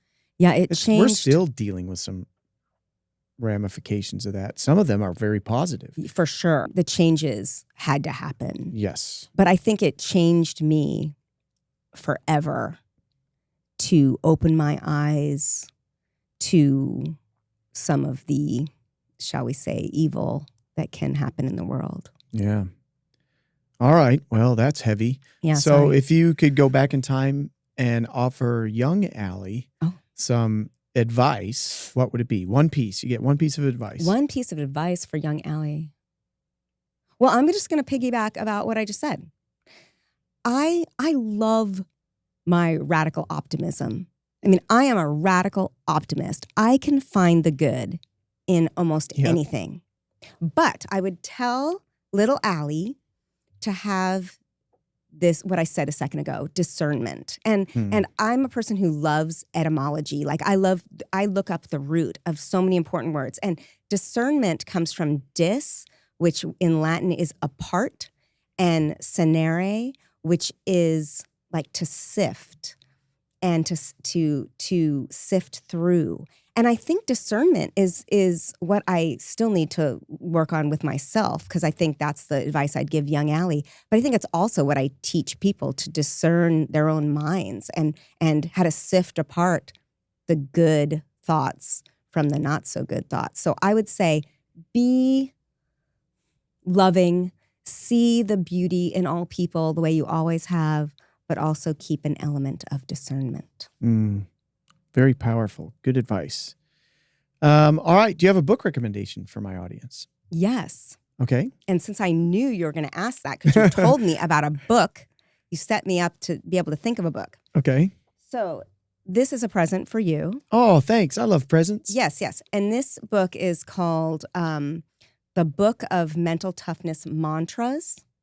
And it's a book by my Head Games business partner. We founded Head Games together. His name is Chris Doris. Okay. And this is a present for you. Thank you very much. And I love this book. I love it.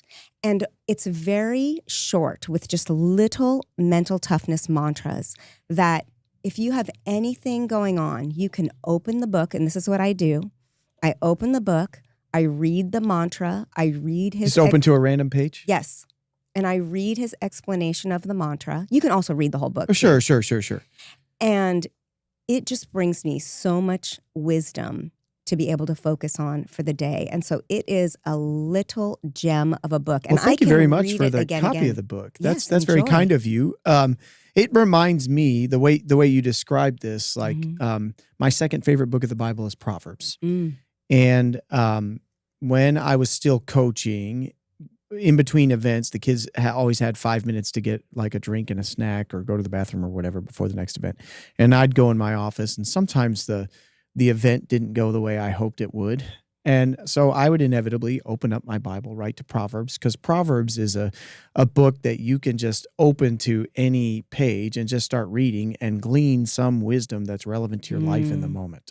And this feels like this is the Proverbs of mental toughness. It is. Right? All right. I can't wait to dig into this. Thank you again very much. So you're welcome. What's your book? My book recommendation for my audience this month is a book called His Needs, Her Needs, which is a really terrific book it's designed for married couples, and it helps a wife understand how her husband thinks and sort of relationally what's important to him, and helps a husband understand relationally what's important to her.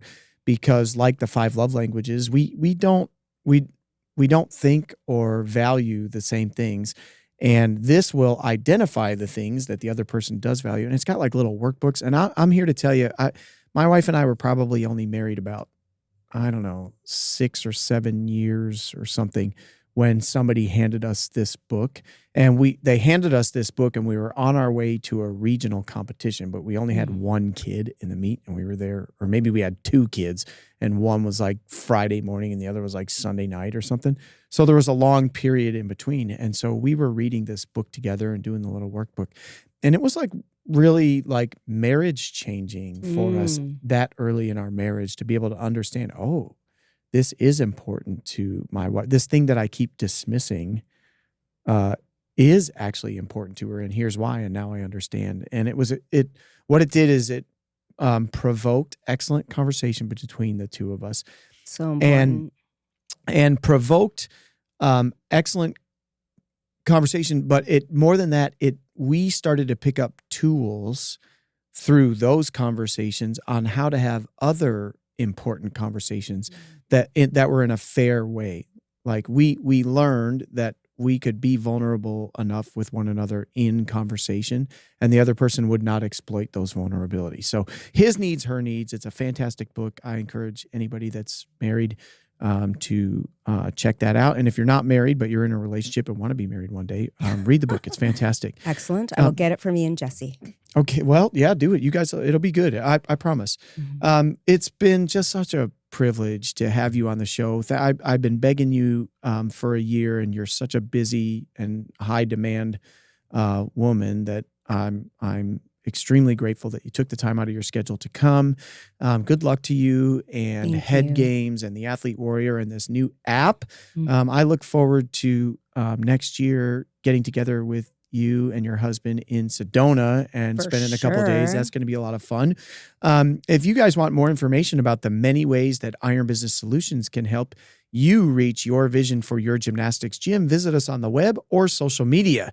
Links in the description. And if you enjoy this podcast, please be sure to like, follow, and subscribe to all of our social media. See you next month. Thank you to my producer, Tom, for accommodating us. And as usual, until the next episode of Stick the Landing podcast, brought to you by Iron Business Solutions, I'm Ken Harris with Iron Business Solutions, and we'll have stories to tell and solutions to deliver for your business.